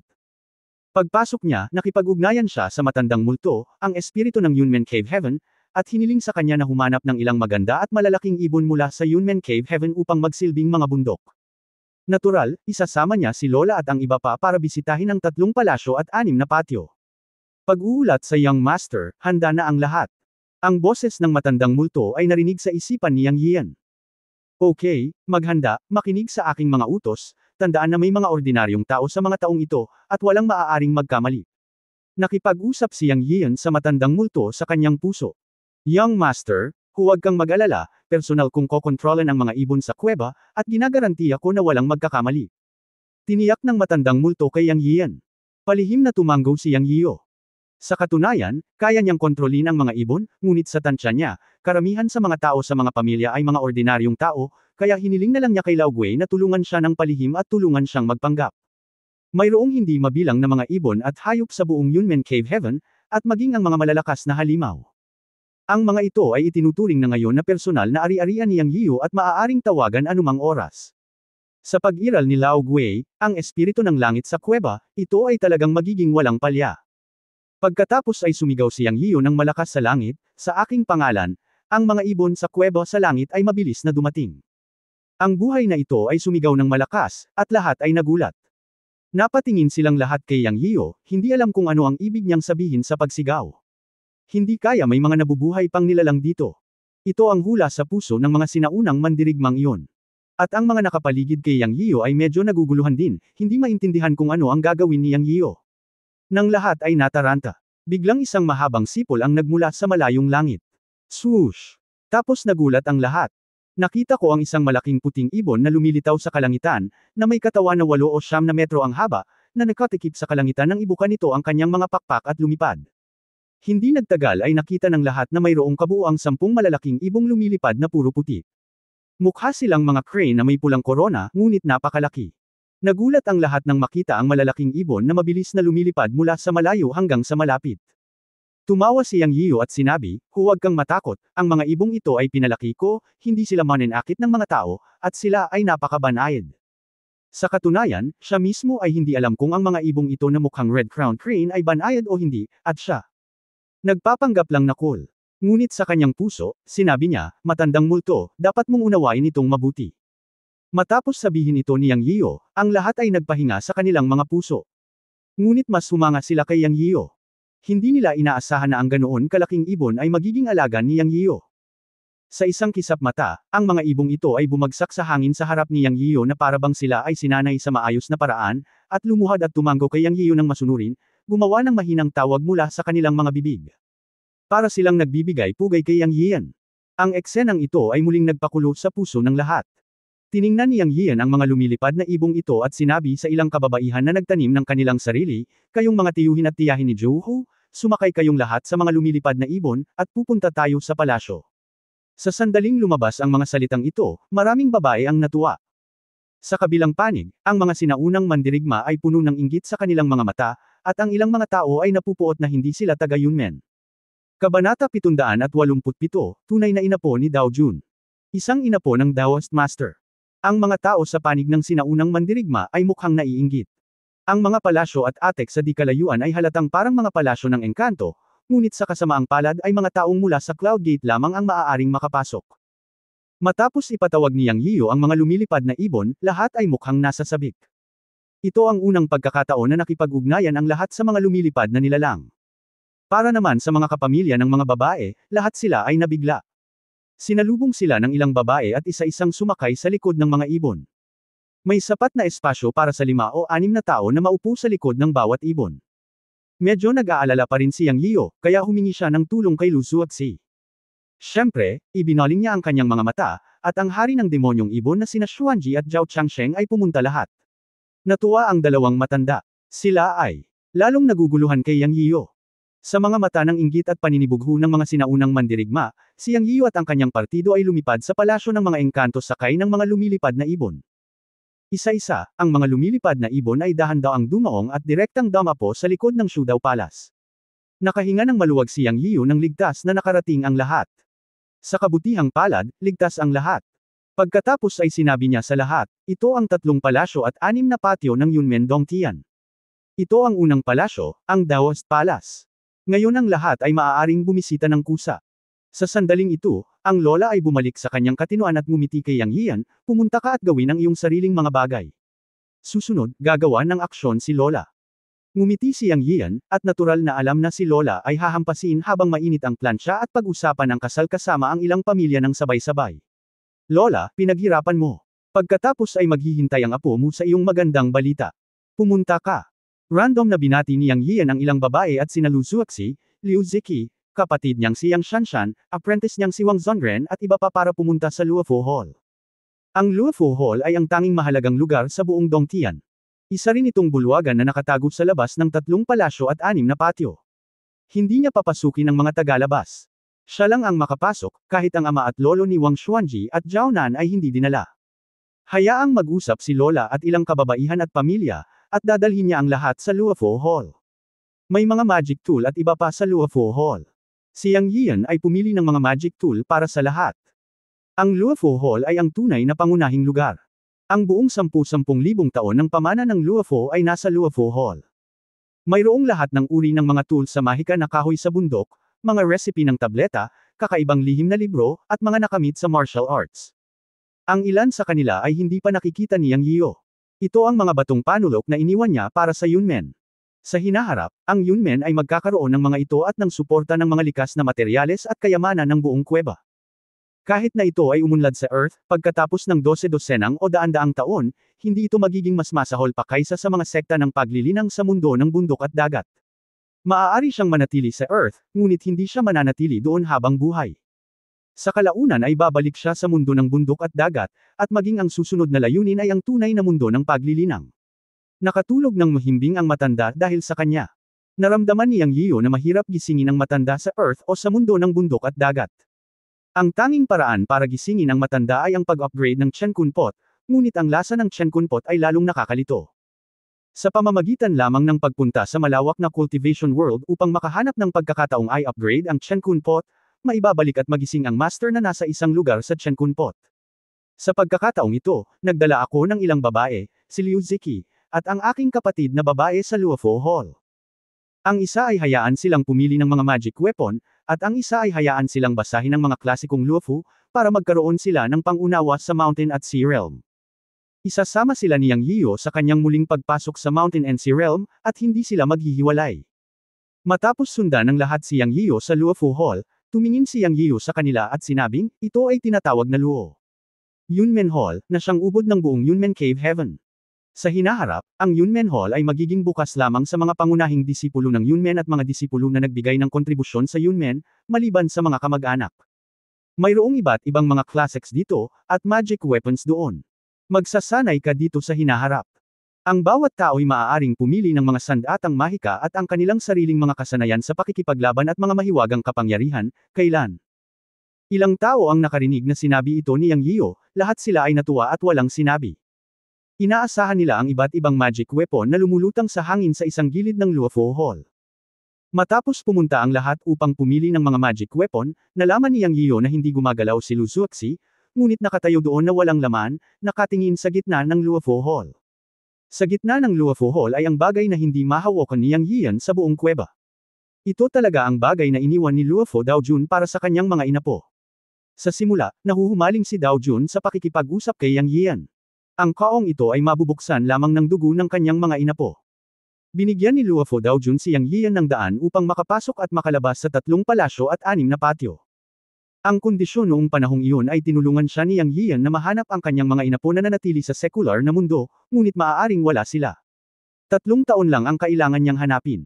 Kung hindi niya mahanap ang mga ito sa loob ng 3 taon, susuko na siya. Dahil dito, iniwan din ni Luofo Daojun si Yang Yian ng isang patak ng dugo bilang patunay upang mahanap ang kanyang mga inapo. Nang makita si Lu Zuoxi na nakatitig sa Daoist Relics, naisip ni Yang Yian na nagustuhan ni Lu Zuoxi ang kahon, kaya lumapit siya sa kanya at sinabing pabiro, huwag mong tingnan. Ang kahon na ito ay ang relic ng may-ari ng kuwebang ito.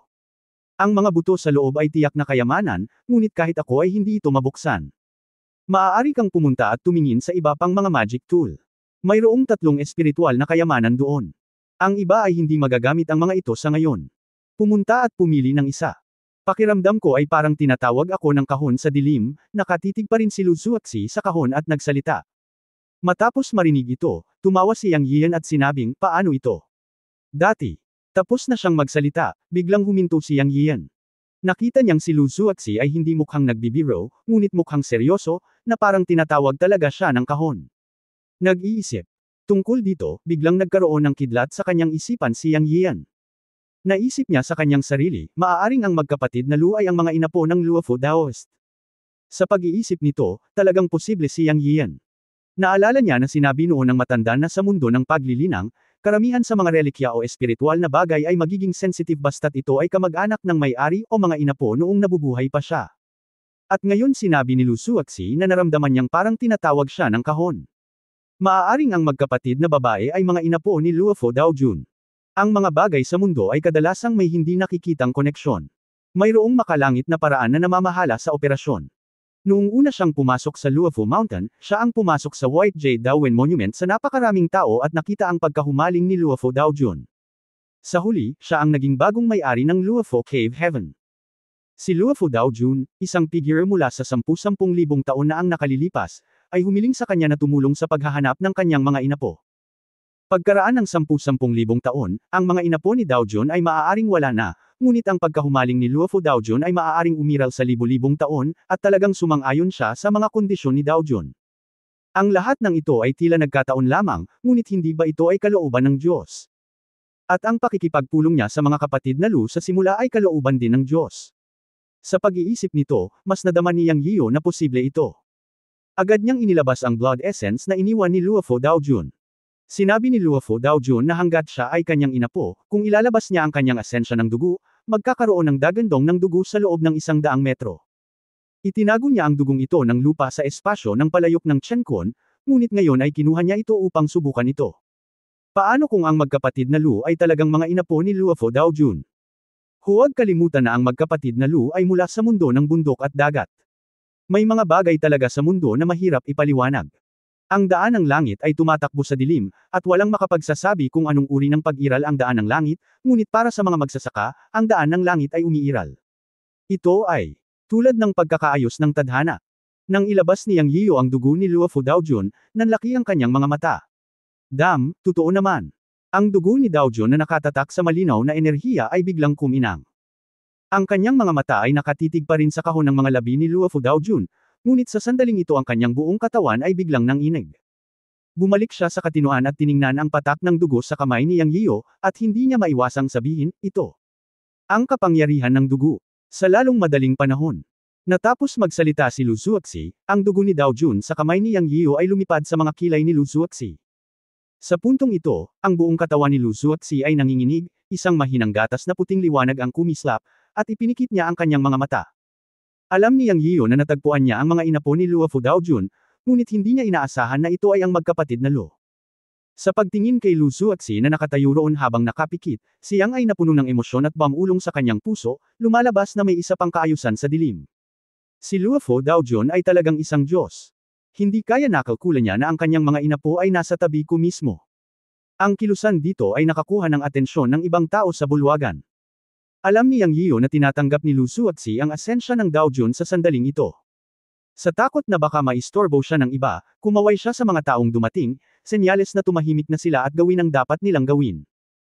Nang lumingon siya at nag-aalala pa rin, gusto niyang hilingin sa matandang multo na tulungan si Lu Zuoxi na mag-set ng pagbabawal, ngunit sa hindi inaasahang pagkakataon, iminulat ni Lu Zuoxi ang kanyang mga mata nang may luha sa kanyang mga mata. Kabanata 788 Gusto kong maging emperador. Ikaw. Tiningnan ni Yang Yian si Lu Zuoxi o ang dalawang kapatid na babae, sinusubukang ipaliwanag ang pinagmulan ng maliit na dugong ito ng goblin, ngunit nag-ambala siya ni Lu Zuoxi. Alam namin ang lahat. Kami ay mga inapo ni Dao Jun. Ito ang unang pangungusap na sinabi ni Lu Zuoxi na may luha. Pagkatapos ay patuloy niyang sinabi kay Yang Yian, gusto naming alisin ang bagay na iyon. Pagkatapos ng pangalawang pangungusap, itinuro ni Lu Zuoxi ang kahon ng Luofo Dao Jun. Malinaw na ang magkapatid na Lu ay mga inapo ni Luofo Dao Jun. Ang pagsasanib ng dugo ay nagpatunay na gusto nilang kunin ang kahon ng Dao Jun, na natural na walang problema. Ito ay isang bagay na iniwan ni Luofo Dao Jun para sa kanyang mga inapo. Tumingin si Yang Yian kay Lu Zuoxi at sinabing, syempre walang problema. Nahanap na kita at naintindihan ko ang isang hiling. Kumaway si Lu Zuoxi at kinuha ang kahon sa kanyang kamay, tumingin kay Yang Yian at sinabing, susunod na tayo ay mag-iisa. Ikaw na mismo ang bahala sa mga gawain ng sekta. Tumango si Yang Yian at sinabing oo. Hindi na siya nagtanong pa. Anyway, ang makumplito ang ipinangako niya kay Dao Jun sa simula ay mas masaya kaysa sa iba pa. Ang pinakamahalagang bagay ay ang mga inapo ni Luofo Dao Jun ay ang mga kapatid na babae ng pamilyang Lu, na nagbigay sa kanya ng sorpresa gaya ng inaasahan. Anyway, kahit anong yaman ang naiwan ni Dao Jun, lahat sila ay naiwan sa Yunmen. Ang mga kapatid na babae ng pamilya Lu ay ang mga tagapag-alaga ng Yunmen, na siyang pinaka-natutuwa kay Yang Yian. Pagkatapos ay sinabi niya, paano ito, maaari kang pumunta sa isa sa 3 palasyo at 6 na patio sa Dongtian upang umatras, ito ay magiging tahimik, at walang makagambala sa iyo. Sige, alis muna ako. Walang sinabing magalang si Lu Zuoxi kay Yang Yian, at direktang umalis kasama ang kahon para umatras. Hiniling ni Yang Yian sa matandang multo na sabihin sa kanya na bantayan si Lu Zuoxi sa panahon ng retreat. Sa pagkakataong ito, sinabi ni Lu Zuoxi na magtatagal ang pag-atres. Matapos pagsamahin ng dalawang kapatid na babae ang isang patak ng dugo ni Dao Jun, maaaring natanggap nila ang sinabi ni Dao Jun at alam kung ano ang natitira sa kahon. Dahil hindi sinasadyang nakumpleto ang isang malaking pangako, si Yang Yian ay nasa mabuting kalagayan. Pagkamulat niya, nakita niya na lahat ay nag-aayos ng mga magic tool na gusto nila. Tanging si Liu Ziki, na nakahawak sa kanyang anak na babae, ang walang oras. Nang makita niyang paparating si Yang Yian, mabilis niyang inilagay ang kanyang anak sa mga bisig ni Yang Yian at sinabing, alagaan mo ang aking anak. Kailangan kong pinuhin ang aking magic weapon. Ang lumilipad na espada ni Wang Zongren ay talagang nakakainggit. Hindi binigyan ni Liu Ziki ng pagkakataon si Yang Yian na magsalita pagkatapos niyang magsalita. Tumalikod siya at pinuntahan ang lumilipad na espada. Naiinggit siya sa lumilipad na espada ni Wang Zongren. Sa sandaling ito, pumitas siya ng lumilipad na espada at nagmamadaling pinunasan ito. Tiningnan ni Yang Yian ang naiinip na tingin ni Liu Ziki, umiling at ngumiti ng mapait. Gusto niyang sabihin na ang lumilipad na espada ay nangangailangan ng ginintoang pagtatanim ng elixir, ngunit nang makita ang masigasig na hitsura ni Liu Ziki, sa wakas ay sumuko siya sa pag-atake sa kanya. Anyway, sa isip ni Yang Yian, sa loob ng 3 hanggang 5 taon, ang lahat ng mga disipulo ng Yunmen na nakarating na sa pundasyon ng cultivation ay papasok sa Golden Elixir Realm. Ngayon sa suporta ni Yunmen Dongtian na may masaganang espiritual na enerhiya, hindi ito mahirap para sa kanya. Ang Luofu Mountains ay umaabot ng libu-libong milya. Bagamat walang mga henyo sa antas ng 10,000 taon, mayroon pa ring maraming likas na kayamanan ng nakaraang taon, na sapat upang suportahan ang paglilinang ng mga disipulo ng Yunmen. Nang makitang lahat ng tao sa bulwagan ay nagpino ng mga magic tool, hindi na sila pinansin ni Yang Yian. Gayunpaman, ang buong kuweba ay bukas para sa kanila, at maaari silang pumunta at umalis ayon sa gusto nila, at hindi nila kailangang pakialaman. Hawak-hawak ang kanyang maliit na pamangkin na si Manman, lumabas si Yang Yian sa Luofu Hall at bumalik sa orihinal na lugar sakay ng isang lumilipad na ibon. Sa oras na ito, sa pasukan, ang mga sinaunang mandirigmang iyon ay isa-isang nagsasanay, at hindi sila ginulo ni Yang Yian. Okay lang na hayaan silang makakuha ng isang bagay mula sa kanilang pagsasanay. Kung tutuusin, kung ang mga taong ito ay inilagay sa malawak na mundo ng bundok at dagat, hindi ito magiging malaking bagay. Lahat sila ay kabilang sa iisang angkan. Isang magandang bagay din para kay Jiusho na malakas ang mga sinaunang mandirigma sa Earth. Nang iniisip ito ni Yang Yian, lumapit ang kasalukuyang may-ari ng Shenlongtan at tumingin kay Yang Yian na may komplikadong mga mata at sinabing, gusto kitang makausap. Nakalimutan ni Yang Yian ang tungkol sa matandang kaibigang ito na si Wu Nan, at tumawa at sinabing, Master Wu, mangyaring huwag kang masaktan sa aking pagpapabe. Sabihin mo sa akin kung may sasabihin ka. Sinulyapan ni Wu Nan ang mga sinaunang mandirigma na nakaupo, at pagkatapos ay tumingin kay Yang Yian at kumunat ang noo at sinabing, makakahanap ba tayo ng mas tahimik na lugar? Natigilan si Yang Yian at napagtanto na maaaring gusto siyang kausapin ni Hunan tungkol sa isang bagay na may kaugnayan sa Jiusho. To put it bluntly, ang kanyang pagkakakilanlan ay ang opisyal na tagapagsalita. Si Yang Yian ay palaging umiiwas sa bagay na ito, ngunit kung talagang may gagawin si Jiusho, hindi niya ito papansinin. Nang makita niya ito, tumanggo siya at sinabing, labas tayo at mag-usap. Sa pakikipag-usap kay Hunan, tinawagan ni Yang Yian si Wang Zongren upang sabihin sa kanya na alagaan si Yunmen Dongtian, at pagkatapos ay pinaalis si Hunan. Sa sala ng lumang bahay ng Yunmen, hindi umiwas si Yang Yiu kay Hunan at direktang sinabi sa hangin, Kier, mangyaring halika at uminom ng tsaa. Medyo natigilan si Hunan nang makita niya si Yang Yiu na nakikipag-usap sa hangin, ngunit pagkatapos ay nanlaki ang kanyang mga mata. Siya lang. Narinig ang isang malambot na boses na nagsasabing, oo, Ginoo, maghintay sandali. Sa pagbagsak ng mga salita, isang magandang babae ang lumitaw mula sa manipis na hangin sa sala. Sa sandaling ito, ang puso ni Hunan ay nasa kaguluhan. Ang paraan na ginamit ni Yang Yiu ngayon ay paulit-ulit na ni-refresh ang kanyang pananaw sa mundo, at siya ay manhid. Alam niya ang misteryo ni Yang Yiu. Ganito rin ito noon, at ngayon ay bumalik siya pagkatapos ng 6 na taon na pagkawala, at mas mahirap itong makita. Nakakaloka talaga. Si Hunan ay hindi nagtanong ng kahit isang salita tungkol sa babaeng lumitaw sa labas ng hangin. Siya ay isang matalinong tao at alam kung ano ang itatanong at kung ano ang hindi dapat itanong. Ang babaeng ito na lumitaw sa labas ng hangin ay palaging naging trump card ni Yang Yiu. Gumawa si Hunan ng dalawang pagsusuri sa kanyang isip dahil sa propesyonal na ugali tungkol sa pagpapatawag ni Yang Yiu sa babaeng nasa harapan niya. Ang una ay ang pagkabigla ni Yang Yiu sa kanyang sarili. Ang pangalawa ay naniniwala si Yang Yiu sa kanyang sarili at tinatrato ang kanyang sarili bilang isang kaibigan. Naisip ni Hunan ang relasyon ni Yang Yiu at ng matandang may-ari ng pond na si Zialu, at pinili ang huli. Naniniwala siya na itinuring siya ni Yang Yiu bilang isang kaibigan, at medyo masaya siya. Nagalit pa rin si Hunan sa katotohanang nawala ang matandang may-ari ng pond na si Zialu dahil kay Yang Yiu, at hindi niya masyadong gusto si Yang Yiu. Gayunpaman, habang lumilipas ang panahon, naiintindihan din ni Hunan. Ang nangyari noon ay hindi kasalanan ni Yang Yiu. Ito ay sariling pagpipilian ng lumang may-ari ng pond. Hindi makagambala si Hunan, kaya unti-unting nawala ang sama ng loob kay Yang Yiu sa paglipas ng panahon. Dumating si Wu Mokyo at mabilis na nagbuhos ng tsaa para sa dalawa. Ibinigay ni Yang Yiu ang maliit na pamangkin sa kanyang mga bisig kay Wu Mokyo at hiniling na buhatin siya sa labas. Si Hunan at Yang Yiu na lang ang naiwan sa sala. Itinaas ni Yang Yiu ang kanyang tasa ng tsaa at sinenyasan si Hunan na uminom ng tsaa. Hindi naman siya nagmamadali, naghihintay na magsalita si Hunan. Ibinaba ni Hunan ang kanyang tasa at tinitigan si Yang Yiu.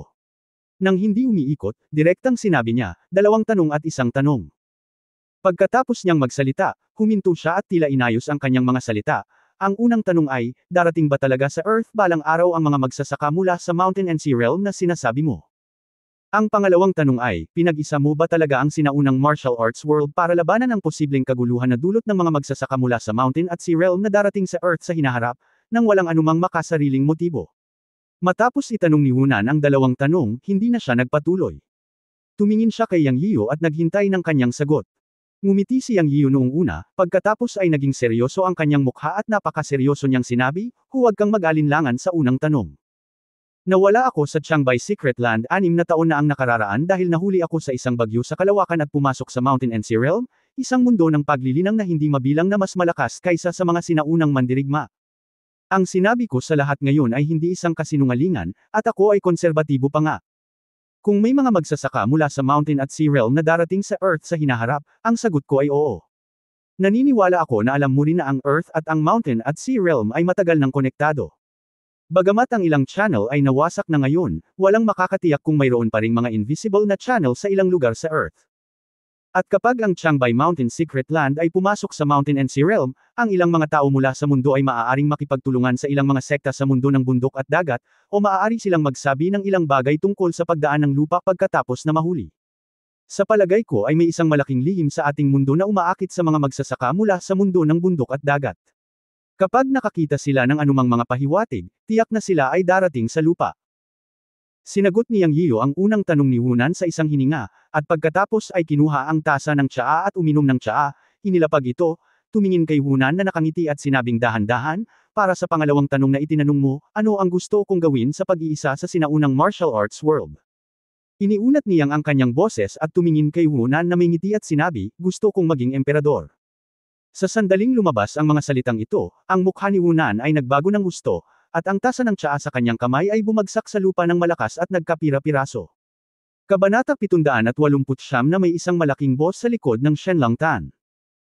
Bilang may-ari ng Shenlongtan sa Jiuzhou, tungkulin ni Hunan na patatagin ang Jiuzhou, at si Yang Yiu ay gumamit ng halos mahimalang paraan ngayon, dumadagandong sa biyaya at kapangyarihan upang paikop sa Yunmen ang mga pangunahing puwersa sa sinaunang martial arts world. Ang inaalala niya ay, ano ang gustong gawin ni Yang Yiu? Sa hindi inaasahang pagkakataon, sinabi ito ni Yang Yiu sa sandaling ibuka niya ang kanyang bibig. Isa ba itong hubad na pagpapakita ng ambisyon? Ang pinakanakababahala ay gagawin ito ni Yang Yiu, dahil ayon sa pagkakaunawa ni Hunan sa parehong bagay, si Yang Yiu ngayon ay may ganoong lakas.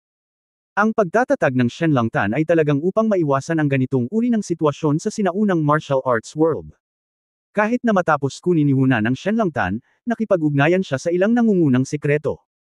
Ang mga daanan sa pagitan ng lupa at mundo ng bundok at dagat ay nawasak o tinatakan ng isa-isa, at sa likod ng mga ito ay talagang kinokontrol ng mga tao sa likod ng Shenlongtan.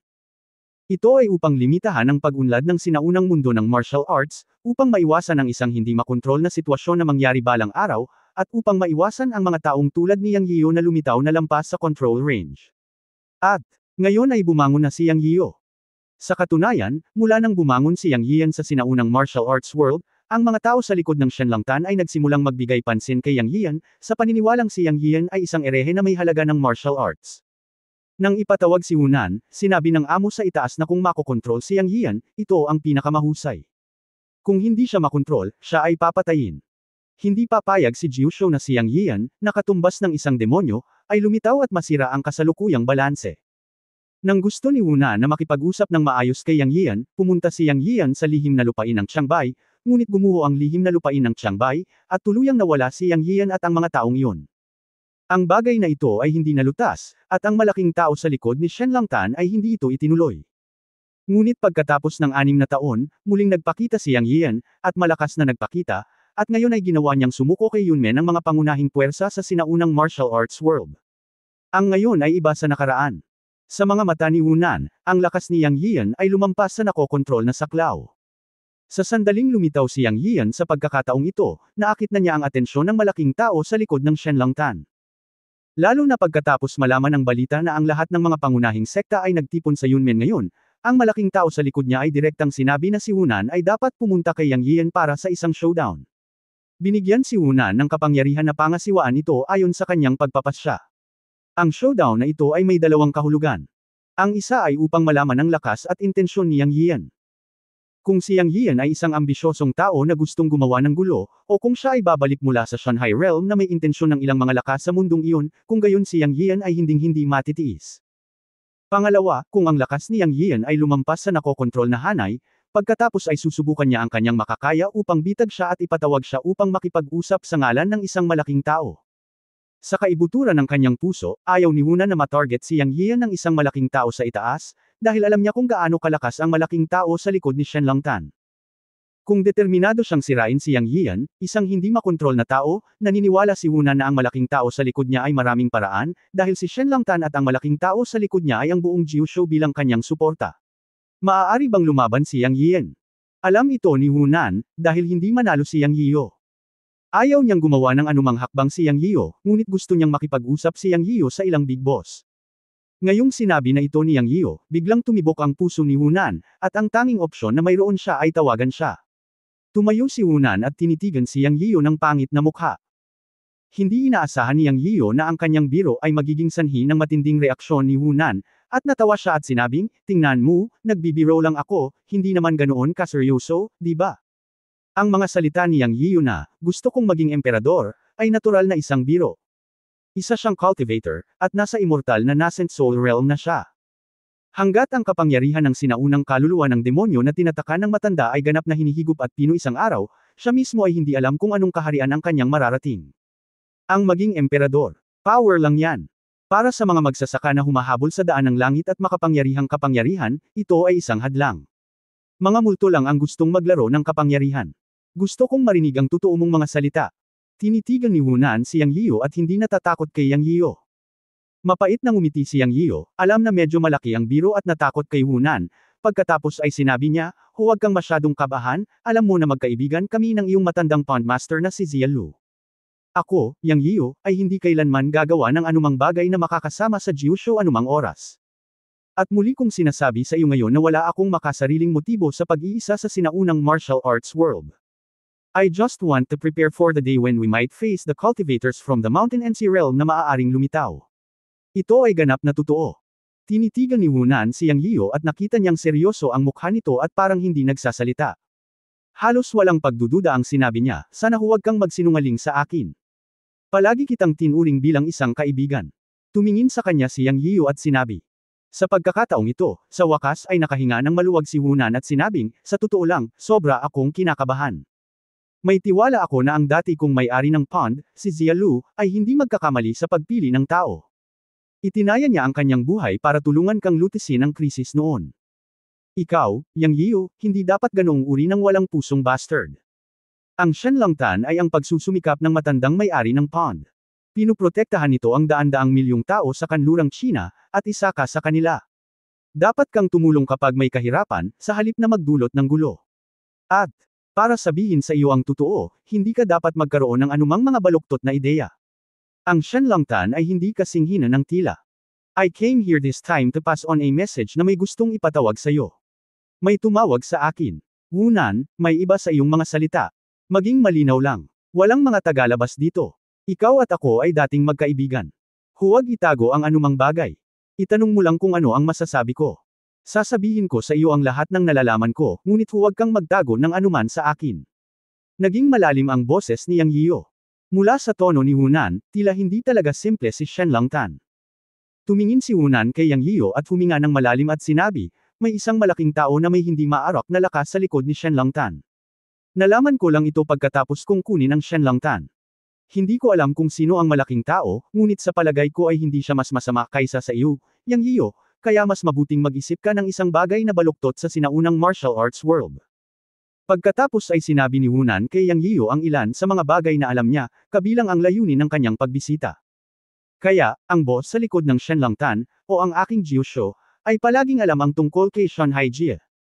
Nag-aalalang tanong ni Yang Yiyo. Kalokohan, alam ng ilang sekta sa sinaunang martial arts world ang pagkakaroon ng Shanhai Jie, paanong hindi malalaman ni Jiusho? Kung hindi, ang mga sekta ay gugugol ng maraming pera upang sunugin ang mga sipi na iyon. Inilibot ni Hunan ang kanyang mga mata at sinabi. Curious talaga si Yang Yiyo ngayon. Ayon sa kwento ni Hunan, mayroong isang super boss sa likod ng Shenlongtan, at siya ang tunay na haligi ng Jiusho. Sinong amo ang tumitingin sa kanya ngayon, pero normal lang na isipin iyon. Kung walang tunay na malalakas na tao, napakaraming mga sinaunang mandirigma sa sinaunang martial arts world ang matagal nang nabaligtad ang mundo, kaya posibleng maging ganoon katatag. Ang problema ngayon ay talagang tinutukan siya ng kung sinong amo na nakaupo sa Jiusho. Ito ba ay isang magandang bagay o isang masamang bagay? Hindi ko alam kung anong lakas meron si boss.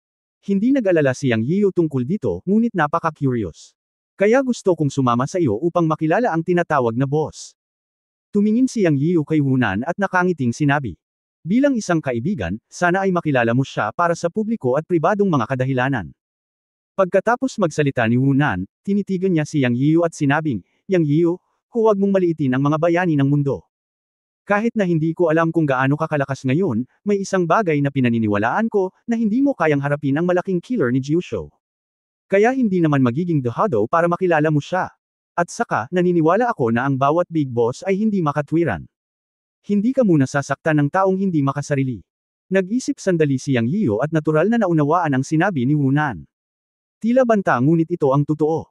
Wala talaga siyang tiwala sa malaking pumatay kay Jiusho.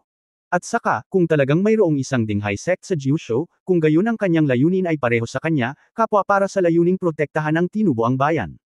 Bakit hindi naman masamang makipagkita sa kanya? Sige, ayusin mo ang oras, maya-maya pupunta ako. Ngumiti si Yang Yiyo at sinabing, pag-usapan natin ang mga bagay-bagay. Di ba sabi mo may isa pa? Tapos na ang dalawang tanong. Pag-usapan natin ang huling bagay. Mukhang sumasakit ang ulo mo. Hindi ako tatanggi kung may maitutulong ako. Miyembro rin ako ng Shenlongtan.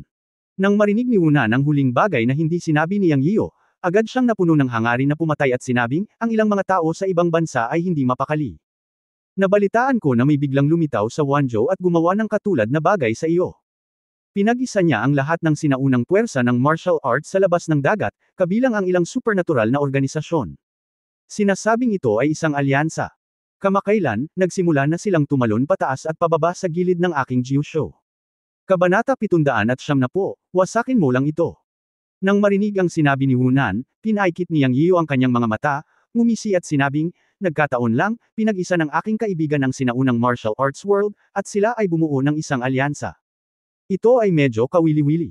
Sabihin mo sa akin, paano mo gustong tulungan kita? Tumangala si Hunan kay Yang Yiu at nakangiting sinabi, gusto kong marinig ang opinyon mo. Ngumisi si Yang Yiu at sinabing, napansin ko rin ang balita nitong mga nakaraang araw. Tila ang ilang tumatalo na clown sa paligid ng aking Jiu-Show ay talagang tumaas ng napakataas. Nasa likod ba nila ang mga taong iyon? Tumango si Hunan bilang pagsang-ayon. Nang makita ito, sinabi ni Yang Yian, kung ganoon ang kaso, ang opinyon ko ay, sirain mo lang sila ng diretsyo, para hindi nila kainisan ang mga tao. Anyway, wala pa sa aking mga disipulong Yunmen ang lumabas para magsanay, kaya magandang lumabas at makita ang mundo. Ano sa tingin mo? Napaawang ang bibig ni Hunan, ito ang sarili mong negosyo, at wala itong kinalaman sa Shenlong Tan. Gusto mong lumabas ang iyong mga alagad upang magsanay, na isang magandang bagay. Anyway, basta wala kang gagawin sa Jiu-Show, magagawa mo lahat ng gusto mo kapag lumabas ka ng Jiu-Show. Kinagat din ni Yang Yian ang kanyang bibig at sinabing, Hunan, nalaman kong hindi ka tanga, okay, ituturing ko ito bilang pagbabalik ng iyong pabor. Wala akong sinabi, sagot ni Hunan. Routine, walang imik na sigaw ni Yang Yian. Pagkatapos ay nag-usap ang dalawa tungkol sa ilang bagay tungkol sa Mountain at Sea Realm na magkasama. Sa katunayan, mas interesado si Hunan tungkol sa Mountain and Sea Realm, at patuloy na tinatanong si Yang Yian kung ano ang hitsura ng Mountain at Sea Realm. Siya. Humiling din kay Yang Yian ng 100 lugar, na nagsasabing gusto niyang hayaan ang mga miyembro ng Shenlong Tan na pumunta sa Yunmen Dongtian para magsanay. Kaugnay nito, bukas palad na binigyan ni Yang Yian si Hunan ng 200 lugar. Pagkatapos ng pag-uusap, handa nang umalis si Hunan at bumalik para mag-ulat sa amo. Ipapaalam niya sa amo na nagpatawag kay Yang Yiu. Matapos paalisan si Hunan, tumingin si Yang Yiu sa langit at naghanda na palabasan ang mga sinaunang mandirigma. Nangako siya sa kanila ng 100 kota para sa bawat pamilya, ngunit kailangan pa ring linawin ang ilang detalye. Napakahalaga ng Yunmen Dongtian, at least lahat ng pumasok ngayon ay kailangang tumahimik. Kung tungkol sa kanilang mga alagad at mga alagad na pumapasok sa ibang pagkakataon, hindi sila maaaring lumabas sa loob ng 1 taon. Bagamat maaaring bukas sa publiko ang Yunmen Dongtian, hindi ito maaaring bawain. Kung ang mga sinaunang mandirigma at alagad na ito ay pinahihintulutang pumasok at lumabas ng basta-basta, hindi ito isang magandang bagay. Makalipas ang 1 oras, lahat ng mga sinaunang mandirigma ay lumabas sa Yunmen Dongtian na nag-aatubili. Pumunta si Yang Yiu sa mga pinuno ng mga pangunahing sekta at hindi itinago ang usapin ng Changbai Secret Land at ang kasunod na sitwasyon sa Mountain and Sea Realm. Nagpahayag din si Yang Yiu ng kawalan ng kakayahan tungkol sa katotohanan na ang lahat ay pumasok sa Mountain at Sea Realm ngunit hindi maaaring lumitaw sa parehong lugar. Tanging ang mga tao ng Shaolin ang natuwa, dahil ang munting monghe lang ang nakatagpo ni Yang Yiu, at sa wakas ay tumira sa looban ni Yang Yiu sa Sanxiu City para magsanay. Kahit na ang mga tao ng ibang mga sekta ay hindi kasama ni Yang Yiu, sa wakas ay nakatanggap sila ng isang balita. Ayon kay Yang Yiu, ang mga tao ng kanilang Zongren ay nakakalat sa buong Shunhai Realm, na nangangahulugang sila ay buhay pa. Nais ding magtanong ng mga tao ng ilang malalaking sekta tungkol sa sitwasyon sa Shunhai Realm. Isa-isang sinagot ni Yang Yiu ang kanilang mga tanong at sinagot ang lahat ng kanyang makakaya. Sa katunayan, alam niya na ang mga taong ito ay talagang gustong pumasok sa Shunhai Realm. Oo naman. Sapat na, pagkatapos magtanong ng sunod-sunod, sinabi ni Qing Shuzi ng Kunlun, maaari ko bang tanungin ang kapwa Daoist Yang, papasok ka ba sa Shunhai Realm sa hinaharap? Kung makapasok ka ulit sa Shunhai Realm, pwede mo ba akong isama? Mayroon lang akong isang disipulo mula sa Zhongqing, at gusto ko ring hanapin ang mga disipulo ni Kunlun. Pagkatapos sabihin ito, sunod-sunod na pamilya ang nagsalita, na nagpahayag ng kanilang pagnanais na sundan si Yang Yiu sa Shunhai Realm upang makahanap ng mga disipulo. Ang dahilan ay napakalakas, ngunit gaano karaming mga tao ang talagang pumunta upang makahanap ng mga alagad. O baka gusto nilang pumunta sa Mountain and Sea Realm mag-isa. Sila lang ang nakakaalam. Inihanda na ni Yang Yiu ang sitwasyong ito. Mahina niyang sinabi, talagang pupunta ulit ako sa Mountain and Sea Realm in the future, pero hindi ko masabi kung gaano katagal, dahil nasira ang daanan nang lumabas ako. Ngayon lang ako makakahanap ng ibang paraan, at nahanap ko na ito. Ipinapangako ko sa iyo na tiyak na isasama kita sa susunod na pupunta ako sa Mountain and Sea Realm, ngunit mayroong isang kinakailangan na kailangan ninyong lahat upang maabot ang antas ng paglilinang na kinakailangan upang makapunta sa Mountain at Sea Realm. Sa iyong kasalukuyang antas ng paglilinang, hindi ka makapasok sa Mountain at Sea Realm. Upang makapasok sa Mountain and Sea Realm, ang iyong cultivation level ay kailangang lumampas sa Virtual Realm, kung hindi ay mamamatay ka lamang ng walang kabuluhan, at hindi kita maaaring saktan, tama ba? Pagkatapos niyang magsalita, ang pangit ng mukha ng lahat. Ang pinakamataas na antas ng paglilinang sa kanila ay nasa virtual na kaharian lamang, at marami pa rin ang nasa likas na kaharian. Gaano kadaling masira ang virtual realm? Master Yang, medyo sobra na ang kalagayan mo. Napakahirap na para sa mga sinaunang mandirigma na maabot ang Void Realm, pati na ang paglusot sa Void Realm. Alam mo rin na hindi kumpleto ang pamana ng sinaunang martial arts world. Paano natin malalampasan ang Void Realm? At saka, kahit ang matandang Daoist ay hindi alam kung paano masira ang Void Realm. Ipinahayag ni Qing Shuzi ang iniisip ng lahat. Oo, paano ito magiging madali? Isa-isa silang nag-usap. Itinaas ni Yang Yiyo ang sulok ng kanyang bibig, at hindi nagmamadaling magsalita, nakikinig sa kanilang mga reklamo. Natawa siya sa kanyang puso. Dahil naglakas loob siyang sabihin iyon sa harap ng mga taong ito, tiyak na hahayaan niya silang masira ang Void Realm isa-isa at maabot ang Golden Core Realm. Ngunit si Yang ay hindi isang mahusay na mabuting tao, at imposibleng gumawa ng mabubuting bagay para sa wala. Ang isa o dalawang tao ay maayos, at ang bilang ng mga sinaunang mandirigma sa itaas ng likas na antas sa buong mundo ng sinaunang martial arts ay hindi maliit na bilang. At least, maalala siya ng mga taong ito. Bilang. Para sa pagkasira ng daanan sa Mountain and Sea Realm, ito ay ganap na walang kaparirikon. Anyway, hindi siya pupunta sa Mountain and Sea Realm hanggang sa maibalik ang kanyang cultivation sa Earth, kaya hindi niya sinabi sa mga taong ito ang partikular na oras. Pagkaraan ng ilang sandali, nang sabihin nilang malapit na itong matapos, umubos si Yang Yian at sinabing, maaaring mahirap para sa iyo na makapasok sa Void Realm o kahit na makalusot sa Void Realm, ngunit ang gusto kong sabihin ay hindi talaga ito mahirap. Dahil napakaraming masasabi sa iyo ni Yang, dapat mayroong isang paraan upang hayaan kang makapasok sa Void Realm at masira ang Void Realm. Sa katunayan, ito ay napakasimple. Hanggat nagsasanay ka sa aking Yunmen Cave Heaven, sa suporta ng isang malakas at malawak na dami ng espiritual na enerhiya, hindi mahirap makapasok sa Void Realm. Kung tungkol sa paraan ng paglusot sa Virtual Realm, talagang napakasimpleng maabot ang Golden Elixir hanggang ngayon, pero hindi mo lang alam. Sa oras na ito, may hindi makapaghintay na magtanong, paano makakalusot si Master Yang? Oo, Master Yang, pakiusap turuan mo ako, may utang kaming pabor sa iyo sa hinaharap. Oo, tatandaan namin ang kabaitan ni Master Yang. Ang mga sinaunang mandirigma na naruroon ay hindi mga hanggal na tao, at lahat sila ay nagsimulang magpahayag ng kanilang mga opinyon. Ikinaway ni Yang Yiyo ang kanyang kamay at ngumiti. Matagal na niyang hinihintay na sabihin mo ito. Pagkatapos ay ngumiti siya at nagsabi, sa katunayan, sa mundo ng bundok at dagat, ito man ay ang virtual na kaharian o ang rurok ng virtual na kaharian, ito ay isa lamang pseudo-golden elixir realm. Ang totoong ginintoang elixir na kaharian ay kailangang dumaan sa makalangit na kapigatian. Tanging ang mga dumaan sa makalangit na kapigatian ng mga tunay na golden elixir cultivator, tulad ng aking apprentice na si Wang Zhongren, na maaaring lumipad gamit ang isang espada.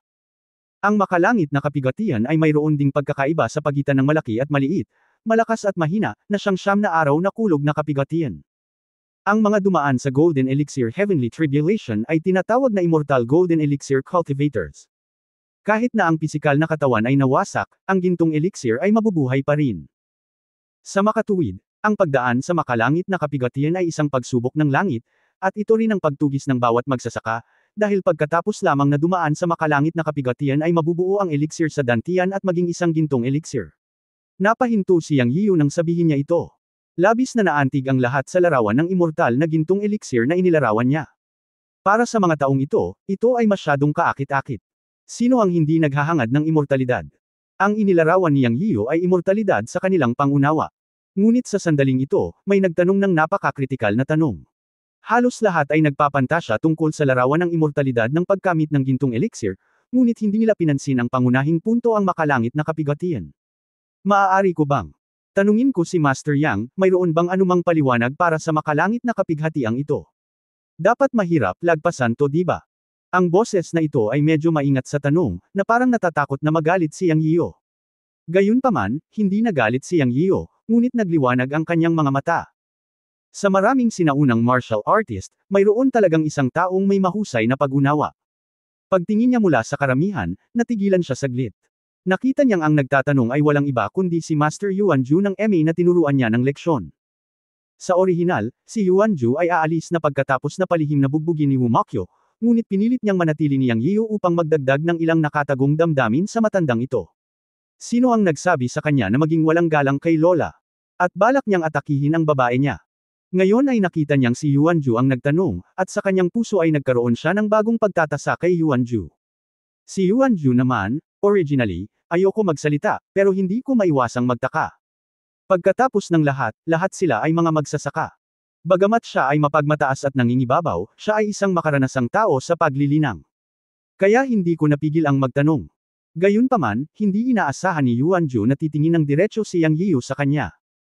Sa sandaling ito, si Yuanju, na labis na nagdusa mula kay Yang, ay nanginginig sa buong katawan at sinabi sa nanginginig na boses, Master Yang, patawarin mo sana ako. I just asked casually at hindi ko sinasadyang masaktan ka.